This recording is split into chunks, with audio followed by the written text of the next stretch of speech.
Hello, everybody. It's me, and it's Enzo. Enzo's back. Woohoo! I'm sure we're going to have a few stragglers today because Joe has got an episode running on his channel. And just a second, there we go. I've got to figure out how to do that. Oh, hey, Mrs. Bubble Wrap. Hello. But yeah, Joe's got an episode running that he's popped up, so I think a lot of people might be over there. But anyway, important people are here, Mrs. Bubble Wrap and Catherine, so I can't complain. And Enzo. Catherine says, hey. So Enzo, guys, was not here last week because he was at an event. He was a speaker at an event. Hi, Stephanie. Stephanie says, hi, Enzo. But so can everyone hear me okay? Is my microphone loud enough and all that? I might as well make sure. I'd hate to dribble on for an hour and then no one can hear me. You can hear me though, can't you? Enzo. Oh, smarty pants. Hey, Jennifer. Hello. Oh, gosh. Catherine, I clicked on the wrong thing. There we go. Stephanie says hello, Catherine. Yeah, so Enzo was at this special thing all weekend, weren't you, Enzo? Enzo. Sorry. That was right. See, being a smarty pants doesn't always work. I was moving stuff around here. I didn't want clanking bottles and tipped over drinks and stuff like that. But anyways, yeah, I was last weekend. I was invited to the 5th annual Border Town Paracon in Southeast Kansas, where we had paranormal investigators from Kansas, Oklahoma, Missouri, and Arkansas that all convened to the little town of Katy, Kansas, and had an all-day affair. We opened the doors at 9:30. We started doing presentations at 10, and we ended at about 6:30 at night. So we ended up having 3 different panels with everybody on it, where we had a ghost panel, we had a cryptid panel, we had a UFO panel. I was on the UFO panel, which happened to be the very last thing of the night. So we probably had about 150, 170 people total, throughout the day. And it was totally free. You come and go, you come in, get your flyer. Okay, I'm only interested in ghost, cryptid, UFO. Okay, I'm only going to show up for these guys. You could come and go as you please. They had door prizes and raffles and popcorn and all kinds of crazy stuff. It was a fantastic event. They had people selling merch there. They had vendors. You could get tarot readings done, and they had somebody that was doing runes. They were runes? Yeah, Viking runes kind of thing. Yep. Yeah, they were doing forecasting your future or whatever it was they were doing with the runes and stuff. Did you get your fortune told? Did you? Oh no. My fortune is so great. I would certainly shatter all the runes, so I didn't want to ruin it for her. So I passed. When they had paying customers that were willing to come in and do that, I stood back. So I don't think I'd really like to know my future. I think I'd much rather just wing it. Besides, people sometimes tell you what your future is and you think, oh, Jesus. And then you can sometimes be pushed that stinks. And you can be pushed in the wrong direction. I often get told, because I've had my fortune told since my son passed away, and I often get told, oh, there's a man in your future and he's this and he's that. And I look at the woman telling me and I go, I don't know. No. I said, that's a nightmare. No, I don't want a man in my future. Can't you tell me something good? I think it's because it's never good. Yeah. Yeah, I think it's because a lot of women probably go asking, oh, is there a man in my future? I reckon men probably go to a fortune teller to ask, hey, is there a new truck in my future? Or a holiday? Women, but yeah.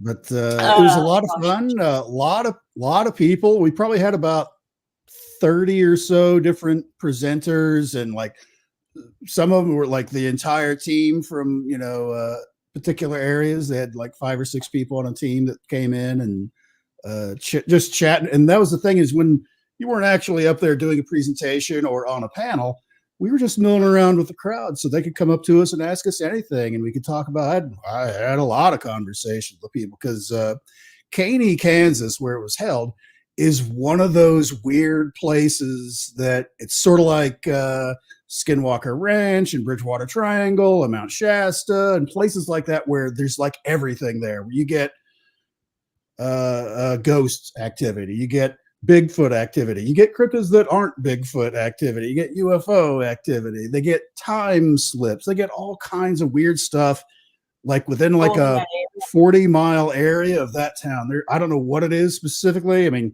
it's on ley lines, and there's a bunch of geological features there that may have something to do with it. I don't know, but the people that were running this have lived there their entire lives, and they're like, we investigate stuff all the time. Enzo, Tanya says you've got a floating chair. Enzo is in the spooky season, a spirit of things. Right. He's in a spooky forest.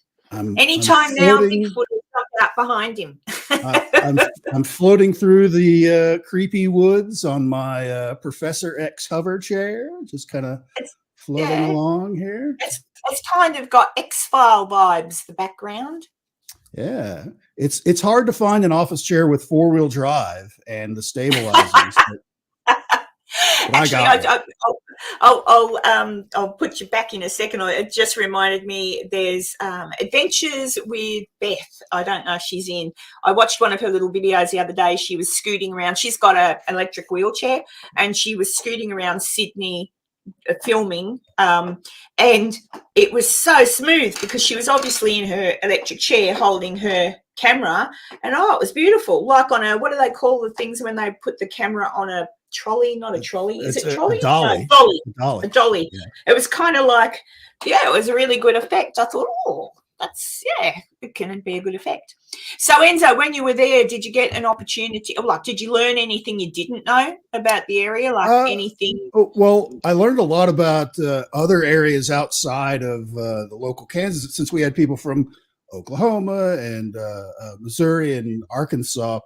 It was pretty fascinating. There was a guy that did a presentation about, actually I ended up buying his book. It's over here. About, and I'll make the spooky woods go away so we can see it. The Crescent Hotel. This is by Sean Fitzgibbons. The Crescent Hotel is considered one of the more haunted places in Arkansas. And he tells the entire, and that's great. And Sean did like exhaustive research on the hotel about how it was built, the whole story, and it's a crazy story. Basically, it was like late 1800s. There was a lot of oil money and stuff like that popping up in that particular part of the country at that time. Oil derricks going up everywhere, everyone getting rich. And this one particular fella decided he was going to build this very remote, very isolated, super fancy, rich kind of hotel that the rich and famous could go out there and relax and get away from, that droll business of making millions of dollars from their oil wells all the time. And so he had a lot of problems building it because it turns out it was so remote. There weren't like any main roads going there, and a lot of zigzaggy kind of roads through the foothills and stuff like that. So it took them quite a while to get it built. They finally got it built. They opened up about the time the Great Depression hit. So they ended up having to shut down and went totally bankrupt, totally out of business after several years. And it sat vacant for a long time till about late 30s, early 40s. This other guy comes in with a lot of money, buys up the Crescent Hotel, and he buys up the local radio station, whose call sign was the same as the logo on here. What follows is true. So WFIT, what follows is true, was what he said the WFIT stood for. And he was using the radio station, and he turned the Crescent Hotel into basically like a hospital or like a care center, because as he was broadcasting around the clock on his new radio station, he had the cure for cancer. Wow. He really had the cure for cancer. Oh no, that's what I had heard. I just want to, you keep going, Enzo, but Crow's here. Crow of Judas is here. Hey, Enzo, what's up, buddy? Hey, Karen. What's up, man? Hey, sweetheart. How are you feeling, Crow? You okay? I'm pretty good. Yeah, I'm pretty good. Oh, very good. I'll talk to you later anyway. Enzo's just telling us, because he went to this paranormal thing on last weekend and he met the writer of this book on the Crescent Hotel. So he's just up to a part of the story about the guy who wrote the book and about the guy who had a cure for cancer, but he didn't really. He had a cure for cancer. He advertised it on his radio, which blasted it out over a few states and all that. And of course, there is no cure for cancer. So everybody that would come from miles around, from states all over the country, would come flocking to this guy. This guy's got the cure for cancer. I got it pretty bad. I need some fixing. And and he would inject him with all kinds of weird who knows what and stuff like that. The guy was not a doctor. The guy was a flim flam con artist kind of guy. So of course, all the people that he treated, of course, they died. A lot of people died here at the Crescent Hotel, which is why it's so active nowadays, ghost-wise, because a lot of people got just chiseled out of their world fortunes, because it was not cheap curing cancer, But Sean Fitzgibbons, who was doing research to do a book, went through all the different records in town. He went through all the newspaper clippings. He tracked down living relatives to do face-to-face conversations about those days. And he ran into some of the still living relatives of Mr. Fitzgibbons, the Flim Flam guy, who, of course, abandoned his whole family, as you would expect. And they were like, and they had an extensive interview with him. It's like, well, thank you very much. It's like, if you're interested, we still have a lot of his old handwritten letters if you'd like to look at those. It's like, why, yes, I would. So he was able to get virtually firsthand information for a lot of the behind the scenes stuff of the actual story of how the entire process worked from a lot of different people involved with the whole story. And Sean is also a very talented artist. So he had collected so much information that was about as close to the truth as you're going to get, that he decided he was going to turn it into a graphic novel format. So basically, this is a giant comic book. Oh, wow. And he did all the art himself. That's so cool. Isn't it cool, Crow? Most of the conversations you see in these word bubbles are the letters derived from actual letters from these people. It's a pretty wild tale. Hey, is that like Tales from the Crypt art? Yeah, a little bit, isn't it? No, it's from the Crypt. Tales from the Crypt, isn't it? How you would see the cartoon Tales from the Crypt. Yeah. Yeah, very much like that. So that guy's book, did he only have them with him, or can you buy those online, do you think? They are on Amazon. Of course, it's a full-blown, it's a 200 plus page graphic novel, which are not cheap. This is a hardback, which is the only way they sell it. So you can get them on Amazon, but it's a little steep. I was there and got, an autograph copy. Which you did. Did you get his phone number? No. I could give him a call. Come on next week. I paid $40 for this in person at the show. Oh, that's all right. But if you buy it online, it'll be pretty good. If you get this on Amazon, it's be closer to about $75. I'm going to be honest. But it'd be an interesting read. When you have art all like through this, and it's all color. I'm just picking random pages here. Very detailed pictures with you can read right along. It's great stuff.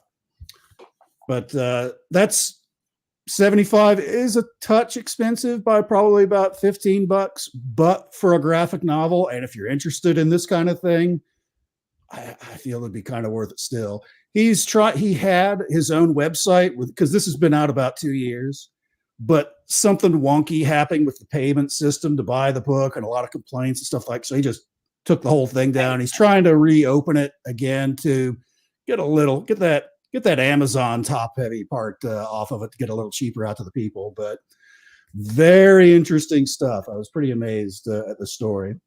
How much is it again? So you said 75? It's Yeah, on I Amazon. I can find Let me it. look. Amazon. Karen multitasks. I bet $75 bucks. Yeah, you found it? You found it, Crow? No, I thought you said $75. I was like, holy crap. Yeah, it's man. It's an interesting book, though. Like, I could imagine sitting up in bed reading a cartoon, like a comic book type story, but it's based on fact. So it's not a, if you've got the link, chuck it in. Yeah, hang on. Well, I put it in the private chat. I'm not wrenched or anything, so I can't put it directly in the chat. Oh, I can wrench you. There's the. Hang on. I put it in the private chat. If you want to just paste it over there, but it's $69.95. I said 75, so I ripped them off $5, but still, for what it is, that's not that unreasonable. Say something in the chat for me, Enzo, so I can give you a wrench. If I know how to do that. I must, because I gave Tanya a wrench. Give me a second. Pretty interesting stuff. It tells the whole tale, and in that graphic, it's just something that's really different, rather than just this droning, story where he did so much research into it and then did all the art himself. He's a very talented guy, Sean is, but. Oh, there we go. Add as a moderator. There you go. You're even a managing moderator. You're a managing moderator, Whoa. aren't you? I'm pretty sure. I better double check. Yes, you are. There you go. So now you can pin things in the chat. Right. And Crow's already a moderator for me too, bless his cotton socks. Hey, Crow, how are those pussycats? How are those pussycats? They're running around here like crazy right now. It's just funny how, you buy one new toy for them and how much it changes the game for these guys. Like, I got one new toy and they're just going fucking insane. So I actually feel bad for not buying them toys soon. They got a whole fucking thing of toys to play with, but this new one seems to be a hit. So you might hear them running around here. Hey, Giuseppe from Munich. Wie geht's, if you speak German. I only say wie geht's, Salz, Pfeffer, Nachtwächter. Du bist ein kleiner Junge. They'll say little things, but I can't really speak. I can understand it. If someone speaks German to me, I can often, because I was married to a German for a while, his mum and dad used to talk about me behind my back, and I learned what they were saying. It plays. So Crow, Enzo, the reason he wasn't here with me last week was because he went to Paracon thing. So that's where he got that book, obviously. Oh, cool. Yeah. We had folks from different states that came into where we were, and we had a guy there. He was from Arkansas. And I guess that particular place, he said it was, I'm not familiar with Arkansas at all, but he said that's one of the more haunted type places. So. Hey, so which was this the one in Virginia, or where was this one at, Enzo? This is in Arkansas. Okay, I'm sorry. Yeah. Okay, gotcha. Big shout out to Jess Rogie. I see in the chat. Hello, Jess Rogie. I see Jess. Hello, Jess. Who's Jess, Enzo? Do you know Jess? I do know Jess. She's over at see if I get it wrong. I'm going to have to hear about it. She does her own show here on YouTube that I've appeared on a few times myself. Oh. Actually, I think she might have something coming up tonight in about 4 hours. So. Are you still going to be awake and go on with her? Oh, are you going to cheat on me, Enzo? Are we still going to be here in 4 hours? No. I highly doubt it. Although I can talk, can't I, Crow? Hey, I'm not touching that one. I did just have to turn my volume down a little bit, but it's. I'm being silly. No, I know. But, yeah, it was a lot of fun down there at the Paracon, and the night before, it was just the one day on Saturday. Of course, Betty. everyone showed up on Friday. On Betty Friday night, one of the locals there, Philip, he lives nearby, and he invited all the speakers to come out to his place. He's got a place way out in the country. No city lights. No cell phone signal either. You can see all the stars at his place. And of course, whenever me being an astronomy nerd, that's my thing. Yeah, that's my jam, is being out there for that. So I was kind of freaking people out when I was pointing out, that's these are satellites. You can see, that's. I have an app that tracks all the different satellites and all that stuff. It's like, yeah, that's a Starlink train. You see those 7 dots slowly moving? Those aren't UFOs. Those are satellites. There's the International Space Station, and like 20 minutes later, here comes the I always forget its name, Gang Tang, the Chinese space station. Yeah. Last year. It went over as well. So as I'm pointing all this stuff out, the Bigfoot people were like, "Oh, okay, yeah, I've seen some stuff like that," because they spend time outside. The ghost people had no idea. They're like, "What? I didn't know you can see satellites and stuff." We don't get to see the night sky. Hey, what the space station when it's well, actually, can you see the space station from here if you've got a telescope? You can see with your eyes. You can see it with your eye. It's very bright. Okay. It almost It's like, very bright. It almost looks like a plane, but there's no flashing lights on it. It's just because it's got those giant solar panels on it. When it has to go over like within an hour after sunset or an hour before sunrise for you to see it, because while you're in the dark, it's still up high enough to where the sun's still hitting it. So when you see it, you can see it that way. I did see the telescope. Sorry. What? Did the cat jump on you? Yeah, I just fucking brought into me really hard. Sorry about that. Oh, by the way, can y'all hear me okay? Because half this headset is missing. They bit out the microphone piece. Okay, good. These cats, they're so naughty. They climb the curtains and obviously jump on him. Yeah. Attack Crow. Crow, I was going to ask you a question. Shit, what was it? Doesn't matter. It'll come back in a minute.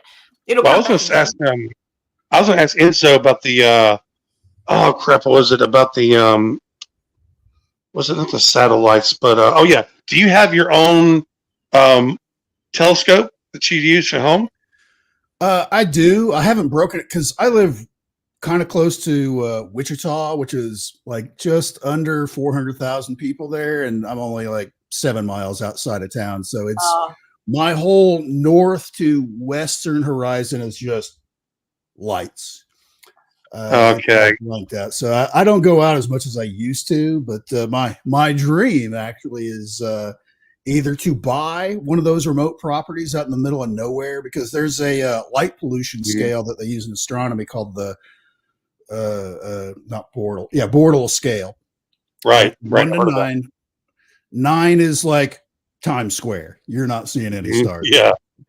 And 1 is, if it's a moonless night, you can't see your hand in front of your face. That kind of dark. Wow. That's middle of the ocean kind of dark. Right. And that's not what the country.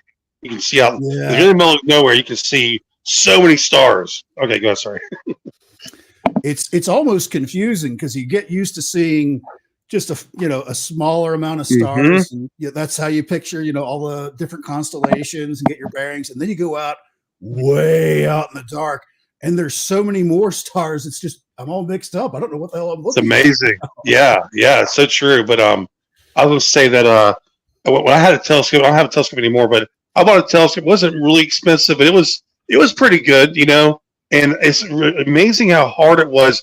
It was so funny. The first time I saw the moon through a telescope, that thing, once you see it, you realize it's like a big rock. It's all it is. It's like, and it goes by so fast past your telescope. You got to keep on readjusting to follow the moon. It's crazy. And I could never get. I try to get Mars into focus a couple times, but I could never get anything like that. All I ever got was the moon, obviously. But I wanted to get to see a planet through that thing, but I never could do it because it is super hard, even with a fucking moon. Yep. I had a small, like 4-inch refractor when I was a kid, and that's kind of where I got hooked with it.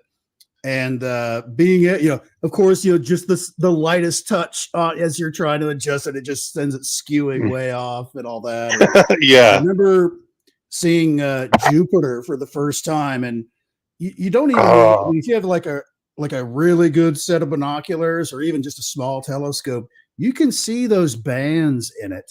Wow. And you can see the 4 largest moons actually, and over a period of time of watching it over days, you can see how they orbit around Jupiter. It's pretty wild. All right, that's it. I'm going to go and buy one. I saw one in a thrift shop that obviously was a secondhand one, and it was a great big red one and everything, and they wanted $60 for it. It came with a case, but I thought, I don't know. I could pay $60, get it home, and something inside's broken. So I'm going to buy one because here, astronomy is a very expensive. You get extra stuff down where you're at that we don't see. Yeah, like up here in the northern hemisphere, we have the North Star and things like that, which is great for navigation.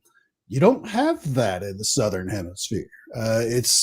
There's constellations that we don't see in the northern hemisphere that you get down there, to include the Milky Way galaxy. That's where we live. We're like right about there. That just outside of the Milky Way galaxies, a short distance away, there's 2 like small globular cluster galaxies. They're so small they barely consider them galaxies, but those are the large and small Magellanic clouds that Magellan discovered as he was, circumnavigating the globe, and he went down in the southern hemisphere, could suddenly see them. They're basically our galactic neighbors. It's the closest thing to us besides going all the way out to like the Andromeda galaxy. You can't see that from the northern hemisphere. I always wanted to see it. Well, my brain explodes thinking about all those galaxies. Unless I'm watching Star Trek, then it seems really easy. It's like, warp speed. But you haven't lived yet until you've like been able to tune in like Saturn, where you can see the rings on it, with your own eyes. It's pretty wild seeing planetary stuff like that, and Mars and Venus. You can see Venus. You can see, of course, with the naked eye. At sunset or sunrise, it's just this brilliant white star. But when you look at it through the binoculars, you can actually sometimes, depending on, because it's just like our moon, it has phases because of how we're aligned and stuff like that. We're just looking at the backside of it. You'll see mostly darkness or whatever, but you can see like the bands and the clouds and stuff like that. It's pretty wild stuff. And I guess since we're talking about it, this is probably just as good a time as any to throw. Yeah, Enzo's got some info for us, Crow. Some info about the moon. Astronomy talk, as long as we're right there talking about it. Oh, you can share the pictures now, can't you? Or do I have to still do that? No, that's you still need to pop it up, but I'll learn one day. If you live in the US, zoom in on this a little bit. Now, Crow's in Florida. Will he be able? Oh, well, of course he'll be able to see it, won't he? Well, unfortunately not.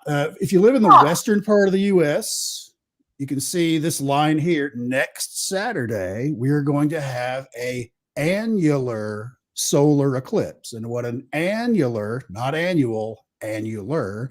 I was say anal. It's not anal either. Actually, it might kind of look, depending on your health, your lifestyles, but basically there's. Sorry, I'm just yelling at. When the moon gets between, Earth and the sun, it casts that shadow on the Earth.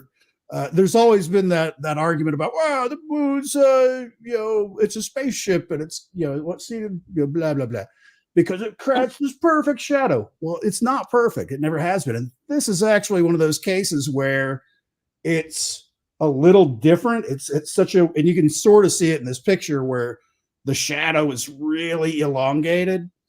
So much so that when it passes in front, it doesn't totally block the sun for an annular eclipse. So when it gets to right in the middle, the sun will look like a ring of fire. So it's also called a ring of fire. Oh, yeah. Which, if you're in this dark band here that's cutting across the western part of the United States, that's what you'll see. It'll still get dark if you're living, in the central part of the country. If you're getting into Florida, it'll still get darker, but you'll still. And if you have, the proper like little filter things, even if you live like in this darkest area, don't look directly at it. You can still go blind looking directly at the sun. It's still a lot light from out of it. Get the little special glasses that you can buy. What about here in Australia, Enzo? I don't know. I'd have to look it up, but I will throw on, since we're on the U.S., of course, the one I just mentioned, that's next Saturday, the October 14th. But April 8th of 2024, so next April, we're having a total eclipse across the U.S., and that's what this other line is. So if you're anywhere along that, you'll see a total eclipse. And if you happen to live in San Antonio, Texas, you'll get to be in the middle of both. Wow. That's so cool. That'd be cool, so wouldn't it? If you happen to if you're somewhere like in that, especially down there in the Texas area, where you could see both up close and personal like that, and you buy some of the special glasses for this one next weekend, hang on to them, because the next one's in April. So what does that look like, though? Is if both of them are at the same time? Oh, they're not at the same time. They're 6 months apart. Oh, sorry. I'm like, what the hell? No, that's what I'm saying is our map here on the left is for this year, for 2023, here next week, October 14th. And the other one's and the one here on the right is for 2024, April 8th. April 8th of 2024 is when you'll be able to see this one passing through here. And if you happen to live in the San Antonio area, that just happens to be, that 6 months or whatever it is, you can just sit in your front yard and watch the world get dark. It's really strange. Even if you're well off to the side, like where I live, like for the one here next weekend, I live up here in Wichita, Kansas, right in the middle of it here. And I'll still be, actually, I think I've got an image of that too, where it's like this, where you'll see like you're down in Florida, you'll be I can't see the image, Enzo. I'm still looking at the map. Yeah, Enzo. All right, I see. We get wackiness. Here, I'll do it this way. That's my fault. That's my fault. I should have shared the entire tab. But in this one, you'll see this shows for the one next Saturday what for each one of these lines is like. This is the 80%, 70%, 60, 50, blah, blah, blah. How much of the sun is covered because if you're in this main orange path, it's as dark as it's going to get. If you're outside of that, it's going to be a lot like if you're in Florida, you're going to be, depending on where you are in Florida, somewhere between like probably 55 to 65% covered as it goes still by. Not bad. That's actually quite a bit. If you consider the sun gets covered up halfway, that's half the light you normally get. Where we had one here in the States about 4 years ago, something like that. And it was pretty dark. I don't like where I'm at right now is right on the 70% line for next week. And it's strange because, of course, you're used to being outside and you see it get dark. That's not a big deal. But it's your perspective, because the sun is still high in the sky. So you don't get those long shadows as it's getting dark. Your shadows are still pretty much like up and down like it would be in the middle of the day, but everything's just a lot. It's like you're putting on like different like thicknesses of sunglasses as you're going throughout the day, because it gets dimmer and dimmer and dimmer. It's really creepy. Birds start freaking out because they don't know if it's time to go to bed or not yet. Things like that. Oh, wow. Yeah, it's weird. And imagine back in the day, like hundreds of years ago and stuff, people probably thought the world was coming to an end. Oh, yeah. Yeah, they probably thought, oh my God. There's one. I know you've heard of the story about, and I'm sure Enzo probably knows exactly what I'm talking about. But I know Christopher Columbus at one point scared the hell out of some natives. Said, "Look, I can show you that God's on my side. Tomorrow or whatever it was at this time, I forgot what it was. Some star's going to show, or the sun's going to do something crazy, and it did because he knew the stars and the map and stuff. Do y'all know what I'm talking about? I know exactly right. Let's see, 1504, while Christopher Columbus was stranded in Jamaica, he used his foreknowledge of a lunar eclipse to fool the natives. Yeah, that's like God power right there. Like, look, I'm so powerful. This is going to happen, and it did, and they shit their pants. Because even back, in the early 1500s, people had researched it, and they were like, okay, and regardless of what people say, nobody thought the Earth was flat. Actually, nobody seriously thought the Earth was flat. That was actually in that time frame of Columbus's day. There was actually a pretty good educational push to get people not to believe that the Earth was flat anymore. That it was round, it was a sphere. And so that, and they knew that because of math, because people had been charting eclipses and lunar cycles, all of astronomy, because honestly, once it gets dark outside back in those days and earlier, you got nothing else going on but look up at the sky. That was right. For but still, thousands of years. It still amazes me though that they were. I mean, in the 1500s, they were doing that. That still amazes me for some reason. But I was going to ask about the crap. Never mind. Go ahead. Sorry, I lost it. Sorry. But it's something that people have been aware of for a very long time, of being able to chart when these eclipses occur, and things like that. And you had that instance there and there was Mark Twain wrote about it. Mark Twain wrote a book called Connecticut Yankee and King Arthur's Court, where a guy goes backward. Oh, I love that movie. And if you recall, he had a little booklet. It was some kind of it was almost like a farmer's almanac kind of a book that he took back with him. And there was a book of eclipses, and there was a listing of eclipses, and he's like, oh, this is coming up. And that's how he basically kept from getting burned at the stake for being a witch, kind of a thing. I'll take the sun away from you, that kind of jazz. And basically Columbus kind of did the same thing. So Columbus, not a great guy, as it turns out. Have y'all seen the movie that Russell Crowe did on the Christopher Columbus thing? Where I didn't see that. Man, I'm telling. What's it called?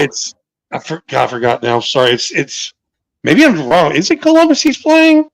I think it is, and it actually uses He's on a. It might be. Hang on. It uses the actual diary logs that he had for the trip, and it's maybe it's not Christopher Columbus. He goes to the Galapagos Islands or something, doesn't he? In that movie. Oh, look at the Russell Crowe boat movie.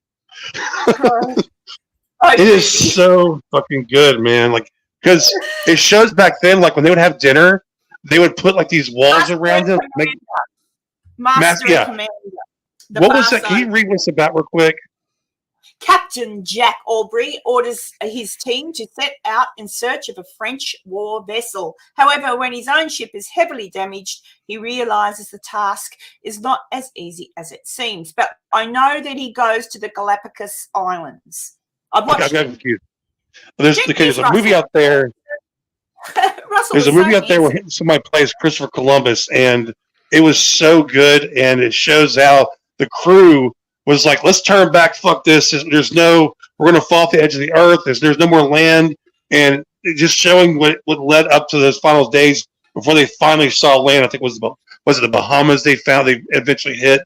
It was really, I got to find that movie again. It was so good. But the Russell Crowe movie, on a separate subject, that movie was so good because it depicts how it really was back then on ships. And like I said, their meetings, they would put these walls around them to make it look fancy, and then the people they removed them when they were done eating. It was I'm telling you, it's so good. It is amazing, isn't it, what they used to do back in the day? Hey, Crow, did you get, you may not have, you might have only caught a little bit of it, but did you see any of my episode on Villisca? No, I did not. I missed the whole thing. Oh, well, that's okay. I'll have to rewatch it. Yeah, I'm so sorry.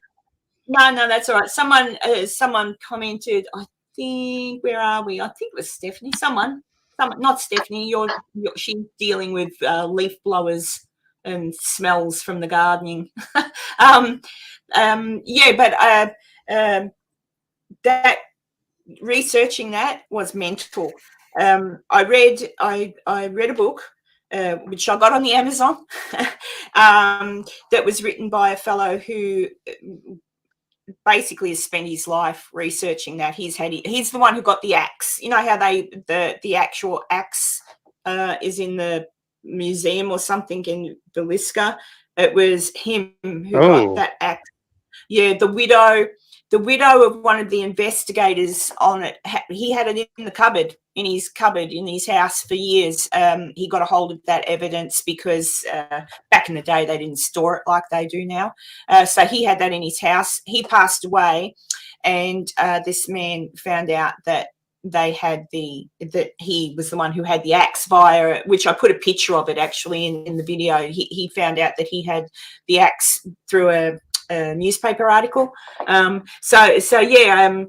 That's how he got that. But he wrote the book on it, really. But then I watched there's another book called the Man Who Gets Off the Train, or the Man from the Train, something like that. But I did look at that because that said that another serial killer, Mueller, was proven. Like, they did the research for this book and they've broken the case. It was Mueller that did it. But I looked at that, and I looked at the blurb on the front, and I read there. I didn't get time to read the book, but I skimmed through it. They got all of their information from looking at old newspaper articles and nothing else. My experience with looking at newspaper articles is that even back in the day, they had fake news. So a lot of the stories on those axe murders and the serial killer thing and stuff, a lot of them were kind of the same, and a lot of them were very different. So that's where they came up with the idea. It was this Mueller person that committed the crimes, and good theory. And if they can link Mueller properly through police records or some other form of records, then it's a really good theory. But there's nothing. There's nothing. They haven't linked it with anything else. Yes, Kevin, and that was the other thing. I'm going to go off on a tangent. You ready for a Karen tangent? A Karen rant? Kevin just said, did the brothers have an alibi? A couple of things. So I went through who they said actually committed the murders, or who they thought committed the murders. But the thing that came to mind for me, I was putting myself in the shoes of those people on that day. They came home that night. That whole family with the two little girls that were sleeping over came back home about 10 o'clock at night. Nobody actually witnessed them go into their house at 10 o'clock at night, right? And the way they were murdered, they were apparently in bed sleeping when it happened. The blinds in the house, the curtains were all drawn. And windows and things were covered so that people couldn't see in. Now, they seem to think the killer did that so that when he was killing people, no one could see him. I find that really weird. And I said that in my episode. What killer is in the house? Like, the killer didn't break in, right? The killer didn't break in. So either they've left the door unlocked and the killer's just walked in, walked around the house, pulled down every blind in the room, with a lantern in hand so he could see, and then went about killing them all. He would have woken them up. There's no way he wouldn't have woken them up by going around the whole house, pulling down the curtains and the drapes with a lantern and an axe in the hand. And they also said they thought that he had to have the lantern to see, and he had to have the axe in the other hand, and boom, boom. It's a big friggin' axe. Like, you're a massive monster if you can, like, be a big man to do that. So my theory is it was more than one person, right? Or someone they knew very well who was in the house, may have come home with them, was in the house, So I had this little scenario in my head. What if it was a family member or a very close friend? But let's go with the family member first, because I think it's more viable given that Joe had a very big life insurance policy, right? So this is me going off on a whimsy, but stay with me. They come home from church. Someone else is with them. The little girls are sleeping over. And let's, for one of an argument, we'll just call this person Mick, all right? So Mick comes home with them. The little girls are getting ready for bed. Everyone's getting ready for bed. Mick says, oh, you're going to pull your blinds down? Oh, yeah, all right, we'll pull the blinds down, whatever. Someone goes around, pulls all the blinds down. Mick says, oh, I'm a bit hungry, because there was a plate of food unfinished on the kitchen bench. Mick says, oh, I'm a bit hungry. Joe goes to the pantry. Would you like some bacon, mate? Oh, can you make you a quick snack? Whatever. Gets out the bacon, cuts off a bit of bacon, makes a quick meal for this Mick, right? While he's at it, he cuts off a bit of bacon for the little girls to take home to their parents, wraps it in the paper and the string, right? Little girls take that to their room. Big piece of bacon was found. It's still in the pantry. He puts it back. Well, good night, Mick. Listen, you're welcome to stay over. Just pop yourself on the sofa for the night. Sorry about that. Oh, no worries, Joe. No worries. Everyone goes to bed. That's how the curtains got shut, let's just say, without anyone really noticing. The killer waits until he's sure they're asleep. He knows the lay of the house because he's very familiar with it. He knows exactly where those girls are sleeping. He knows exactly where all the kids are upstairs, and boom, he's at it. I reckon I want to know what the family, the brothers maybe, or someone very close to them, were they ever questioned? Because the next day when the brother Ross is called and Ross shows up to the house, he lets himself in with a key. Okay, he just walks in. He doesn't go in and sort of go, hey, Joe. He walked straight to the room where the little girls were murdered. Why did he do that? Because that's the guest room, a sewing room it actually was, with a bed in it. Why did he go into the sewing room? Why didn't he just go into the kitchen and up the steps and shout out to his brother? He knew they slept upstairs, but he went into the little girls' room where they were killed. He comes out, oh dear. And the other thing that rings alarm bells for me, and that's probably only because it's kind of more related to maybe now getting rid of evidence, but the crime scene photos were taken. And when the photographer came out of the house, Ross was still there out the front. He saw the photographer with the camera come out, and he attacked the camera, and he threw, like it was broke the camera. The film was exposed. No crime scene photos, and there never was more taken. So it wasn't Mick Dundee with his knife, Kevin, but that's just a theory. So my theory, I tend to think more it was someone they knew, and someone they knew very bloody well. And I don't know why that line of questioning was never approached. And I'd love to know who inherited the $6,000, which was a lot of money in 1912, who got that. Because the wife was dead. And that's what I say in my episode. If Joe left it to the wife, she would have got it, but she was dead. If she died, if they both died, it would have gone into trust for the children. But they were all dead. So who got it? No one, I don't know. I did actually write away to the gentleman that wrote that book. I have written to him. He hasn't answered. He's a very old man now. He's about 84. He hasn't answered me yet, but I would like to know if that avenue was ever gone down. Other than that, if it wasn't someone they knew, and the door was locked when they left, which isn't unusual. Killers do that, lock the doors, because it gives them more time, before anyone can get in. But, yeah, the door was all locked up. And so the door was locked up. The house was locked up. Whoever did it was there for a while and had time and knew they had time. And that's why I think it was someone they knew very, very well. And if it wasn't, then I go back to the previous theory where it was more than one person. It was people that were hired to do him in, and maybe they were only hired to kill Joe, but were nut jobs and just went berserk. So I don't know. So much stuff. There was another fellow who overheard, who was killed, actually. There was another fellow later on that was going to give evidence in a case because he had overheard Frank, the senator, talking to some men about bribing and getting rid of witnesses that were going to testify against him in a defamation case about the murders.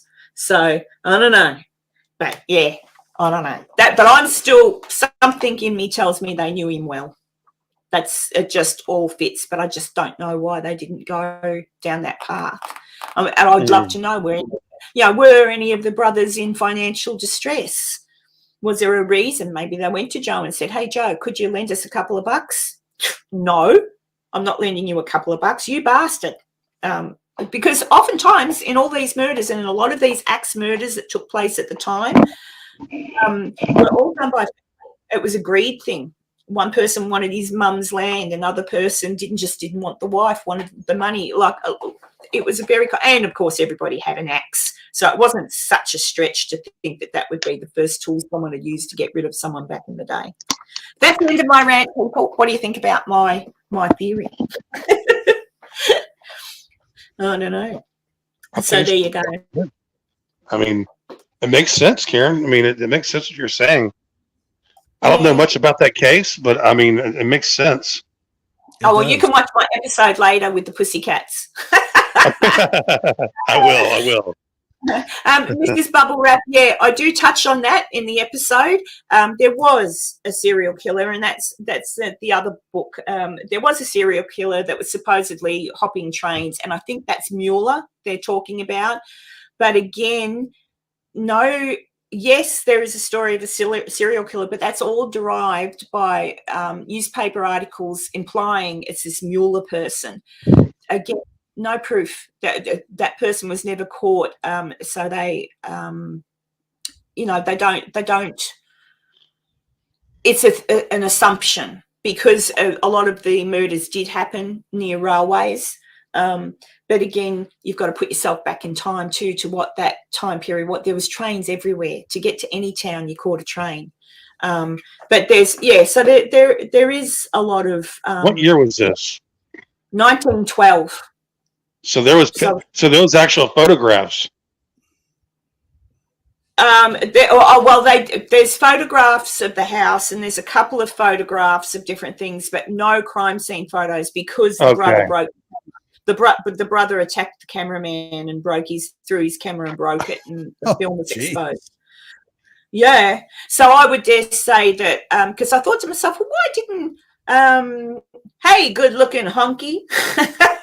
That's a funny name. I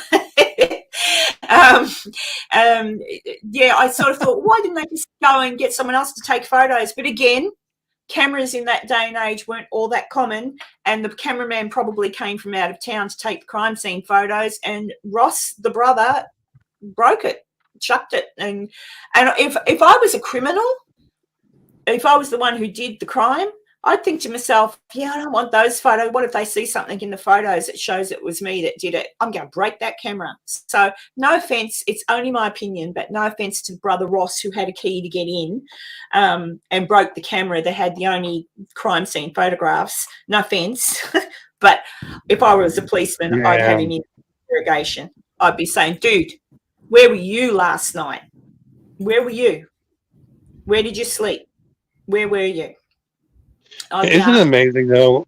Like I like watching seeing this, like, they put those videos out of like, when people, when they were taping the streets of like Paris and like I forgot, was it 1890s or the early 1900s, like 1903, whatever the hell it was, and they have all these videos they put on YouTube, and you can watch them in the streets of like different parts of our country or of Europe. It's really amazing. Cute, and especially when they colorize them too, that's awesome. And they'll put the little sounds of the horses in the background. Hang on a second, Tanya, can you deal with good looking honky for me and just block him at spam, sweetheart? It's not a real person. So just say goodbye to them. Oh no, can you hear me all right, by the way? It's very staticky. It's static at the minute. Have the aliens come in to wreak havoc? I bumped my mic and the thing became disconnected. Hang on a second. It's very distorted. Hey, it's okay. It's all right. I could put up a technical difficulties video, but it's okay. Crow and I will talk while you fix it. Catherine, thank you, Tanya, for telling me. If anyone does that, thank you. You don't have to. Okay, it's absolutely. But if you do, tell me, because I don't have any way to know. And then afterwards, people have given me some money, and I go off.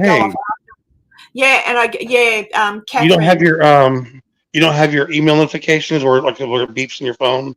That's how I do mine. Mm-hmm. Yeah, so I'm just going in. Thank you, Catherine. You didn't have to. But yeah, and I feel really bad because I get off and I go, oh no.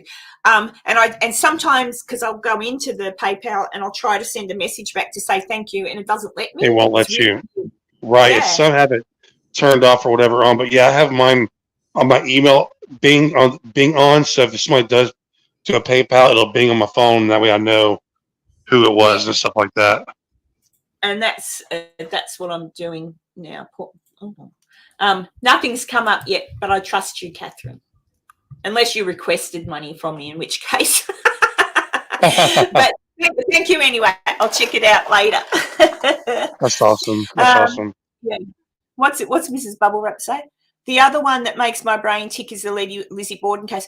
It's funny you should talk about that one, Mrs. Bubble Wrap. I was listening to a podcast today on that, a lady who wrote a book who studied the transcripts from the case, from the trial. Yeah, I don't know how Lizzie, I don't know. I used to think Lizzie Borden did not do it.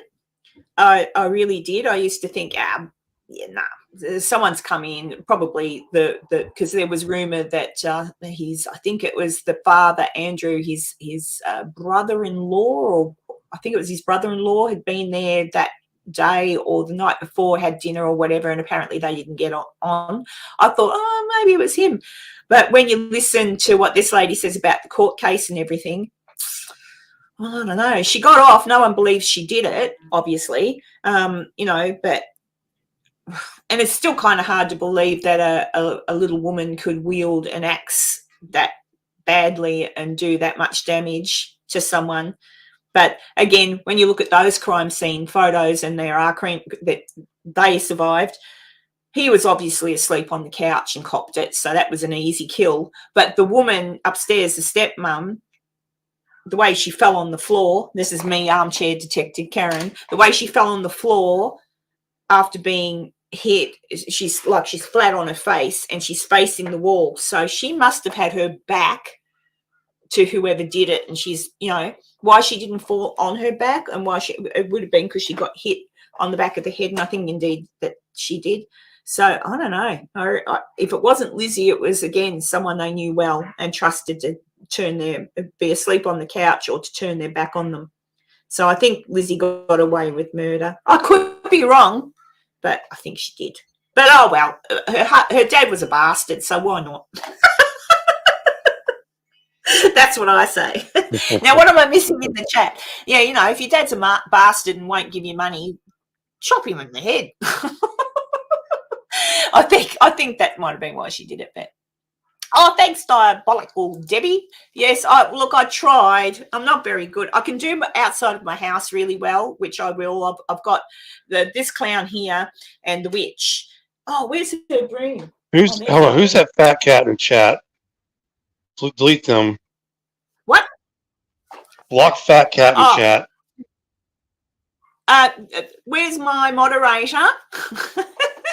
Tanya, fat cat. Yeah, that's rude. Unless it's someone my daughter knows, in which case they're just being stupid. But I don't think it is.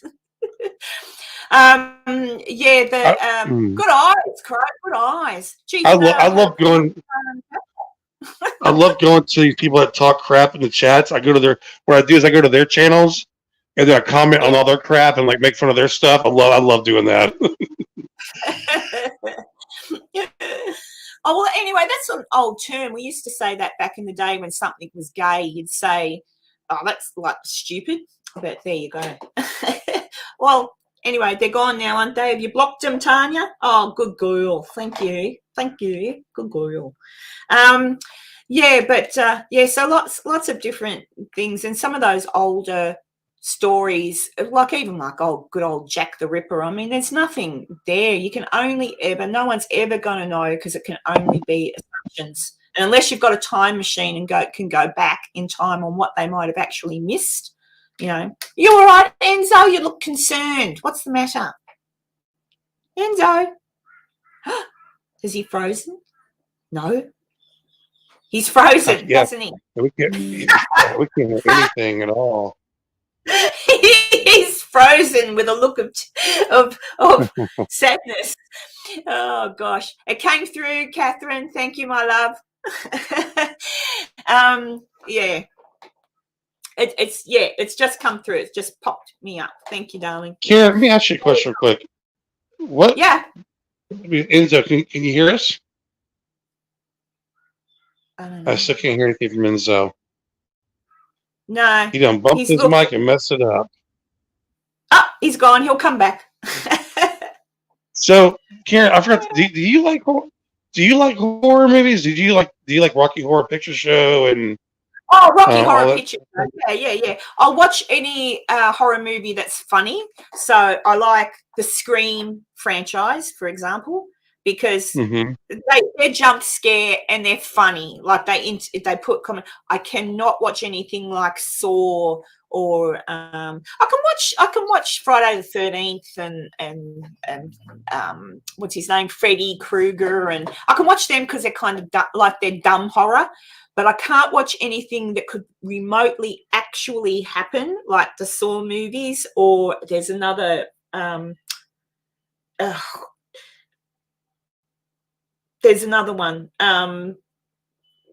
similar theme. Oh, the one with the fellow. It's an Australian movie. The Outback one, you know, the one where the kids, the hitchhikers, get done. I can't watch anything like that because it could happen. Like Freddy Krueger coming to me in my nightmares isn't going to happen. Yeah. Do you know what I mean? Yeah. I can watch those, but yeah, I can't watch. I can't. Ooh. Just reboot. Yeah. Just saying, Wolf Creek. You know, I've heard of it. I saw Wolf Creek somewhere. I think it was Peacock or Paramount. I need to check that out if you guys are saying it's good. Yeah, Wolf Creek is good. And I reckon, what does everybody else think? I think they've based that very much on our serial killer. I've gone blank now. That's his name. Ivan Milat. Ivan Milat Crow was a serial killer here. He was a right bastard. He would pick up hitchhikers or backpackers. Oh, God. And he took them into the Bangalore State Forest, which isn't far from me, about 2 hours from me. Poor kids, basically do the most horrendous things you could think of until he decided to kill them. He was caught, thank God, and he died in prison, thank goodness. But there's a lot of people that, you know, he could have told parents where he put the bodies. Night, Betty. He was an asshole. Oh, why are you going, Betty? You know, Phil Wickham. Actually, Betty's near you, Crow. So I don't know what time it is. It's quite cool. late. Yeah, Betty usually goes to bed at a reasonable hour. She came on with me last week, which was delightful of her. She was gorgeous, and we had a good old chinwag. Betty and I did. Hang on. Oh, yeah, I haven't seen. See, I won't watch anything like that, Mrs. Bubble Wrap, the Talk to Me movies and things like that. I cannot like gory movies. I cannot wait to see that movie, man. The Talk to Me one, that looks pretty freaking cool. I get a lot of anxiety too on Karen watching scary stuff. I get a lot of anxiety watching these stupid things too. Oh well, yeah, that's what I mean. I can watch something that's kind of comedy, I like the Scream franchise. I enjoy those. They make me laugh out loud. But anything that's going to put me literally on the edge of my seat, like, you know, that the lovely young lady in the pretty blue dress is going to walk into the house and she's going to be harmed and tortured, and like, oh, no. Or I don't mind some of those older movies. There's one with Sandra Bullock and I love Sandra Bullock. Sandra Bullock. It's something spiders. It's she's solving a serial killer case. Oh God, what's it called? Oh, yeah. And what's the black Along Came a actor's Spider. name? Along Came a Spider. Yeah, that's a really good movie. And She's so even the hot. one with Denzel Washington and married Brad Pitt, Angelina Jolie, something Bones. Bone Collector. The Bone Collector. The Bone Collector. That was really good too. That was really, and what a twist in the end. But there's some I can't watch. I've never watched a movie with Sean Penn in it about something River, where his daughter gets murdered, and he's quite distraught. And I can't. There's some things I just can't watch because it's distressing. It's too intense. Right. Yeah, it's just too tense, and you do get anxious. And then if it's really horrible, you think about it, because especially if it's based on a, like, it's funny. Like, I did this research for the Villisca Murders, and even doing the research in that, like, I had to take some time out because I've got a bad habit of putting myself in the place at the time. So I imagined what it was like for the wife in the bed next to Joe, and I do think she woke up. I looked at what the injuries for her were. She apparently got hit on the top of the head and then boom in the face. And I think, well, she probably did sit up with fright and then got hit, you know. And then I think, Jesus, you know, and then I think of the children, and then I think of the men who went in there and found that. Like, so I have to take time out, but I wanted to, and you know why I do these things, because when you look at stuff like that, you see people go in and do episodes on it, much like, you know, my favourite, Sally House. They go in with the wrong information. A lot of it's correct, but a lot of it's wrong. Like, now I know nobody was hiding in the cupboard. That's where they think he was, and he was laying in wait. He wasn't. That was a bullshit story a journalist made up. And it's stuck. So, you know, that's why I kind of looked at it and I thought, well, hopefully, you know, I'm just a little channel. No one's going to watch all of my stuff. But if they did, then when they go to investigate, they can go, right, well, I'll remember that he wasn't actually hiding in the cupboard, and I'll look down more at the fact that how did they get in, you know, ask the relevant questions if there's a spirit of anybody there. But, you know, ask more factual, because then that's the thing. If you go by the wrong information when you go into a place, Mystic River, thank you. If you go into a place with the wrong information, you're asking the wrong questions, and you may get a good answer but dismiss it because you're focused on something that's not true. So I don't know. Hey, Mystic. He wasn't. Real quick. Yeah, he wasn't in the attic, Catherine. He wasn't in the attic. Yeah. Mystic River. If you guys have not seen Mystic River, that movie is a masterpiece. I know, but I can't watch it. I've seen clips. Tim Robbins and Sean Penn. It's heartbreaking. Oh, it's so. I'm telling you that. I mean, seriously, that movie is. I watched it a bunch of times, but it's the acting in that movie is it's beyond amazing, and it's a heartbreaking movie as well. But damn, holy crap, it's so good. Hey, Black Cat. Hey, Julie. Who's Catherine? He wasn't in the attic, but if you look at where the closet is, the closet is in front of the attic. There's a door that leads to the attic out of the closet. That story, he wasn't in the attic. The closet is the entryway to the attic, they say he was in the closet, which is in front of the attic door, but he wasn't in the closet because it was a fake story. The sister, Minnie Moore, a few days after, spoke to a reporter and said, I wonder if he was hiding in the attic or hiding in the cupboard upstairs, and he's, waited till they got home. The reporter then thought, good headline there, and he literally made up a whole heap of lies, because it was proven that it was a lie, because they investigated the house. There was no footprints, there was no cigarette butts, plus cigarettes back in the day were very uncommon. It was mainly cigars and pipes and things like that, so there was no footprint, and he said that a box had been crumpled and broken, probably by someone sitting on it. But at the time of the murders and the investigation, all that stuff in the cupboard was fine, and there was nothing. So fake news all the way back then. But yeah, because that's what everybody thinks, and apparently not so. I still think it was someone they knew, and someone they knew very, very well. What are you talking about? I'm sorry, I was lost. Sorry, I'm in the chat. Villisca. Oh, gotcha. Okay, gotcha. Yeah, Joanna Lees was trying to keep quiet about the fact she had a new boyfriend and had told Falconio or his family. What have I lost? Who's that? Who's Joanna Lees and who's Falconio? That sounds familiar. You did ask me about that earlier, I think, but I don't know what that is. Has my audio gone? Can you hear me, Crow? Yeah, sure can. Okay. I don't know. Black Cat just said no, her audio is gone here. It's probably her phone. Or it's definitely on her end. I can definitely hear you loud and clear. Yeah, no, I don't think it's me, guys. It might be your signal or something. Yeah. Oh, all right. Well, I don't know. I can hear Crow. Crow can hear me.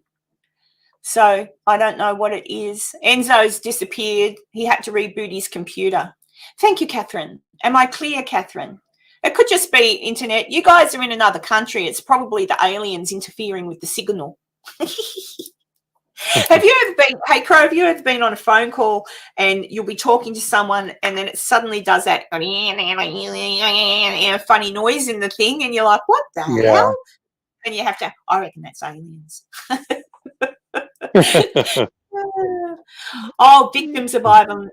Is that what you're talking about? I don't know. Enzo's back. Let's have a look. How are you, Enzo? Did you fix it? Speak, or forever hold your tongue.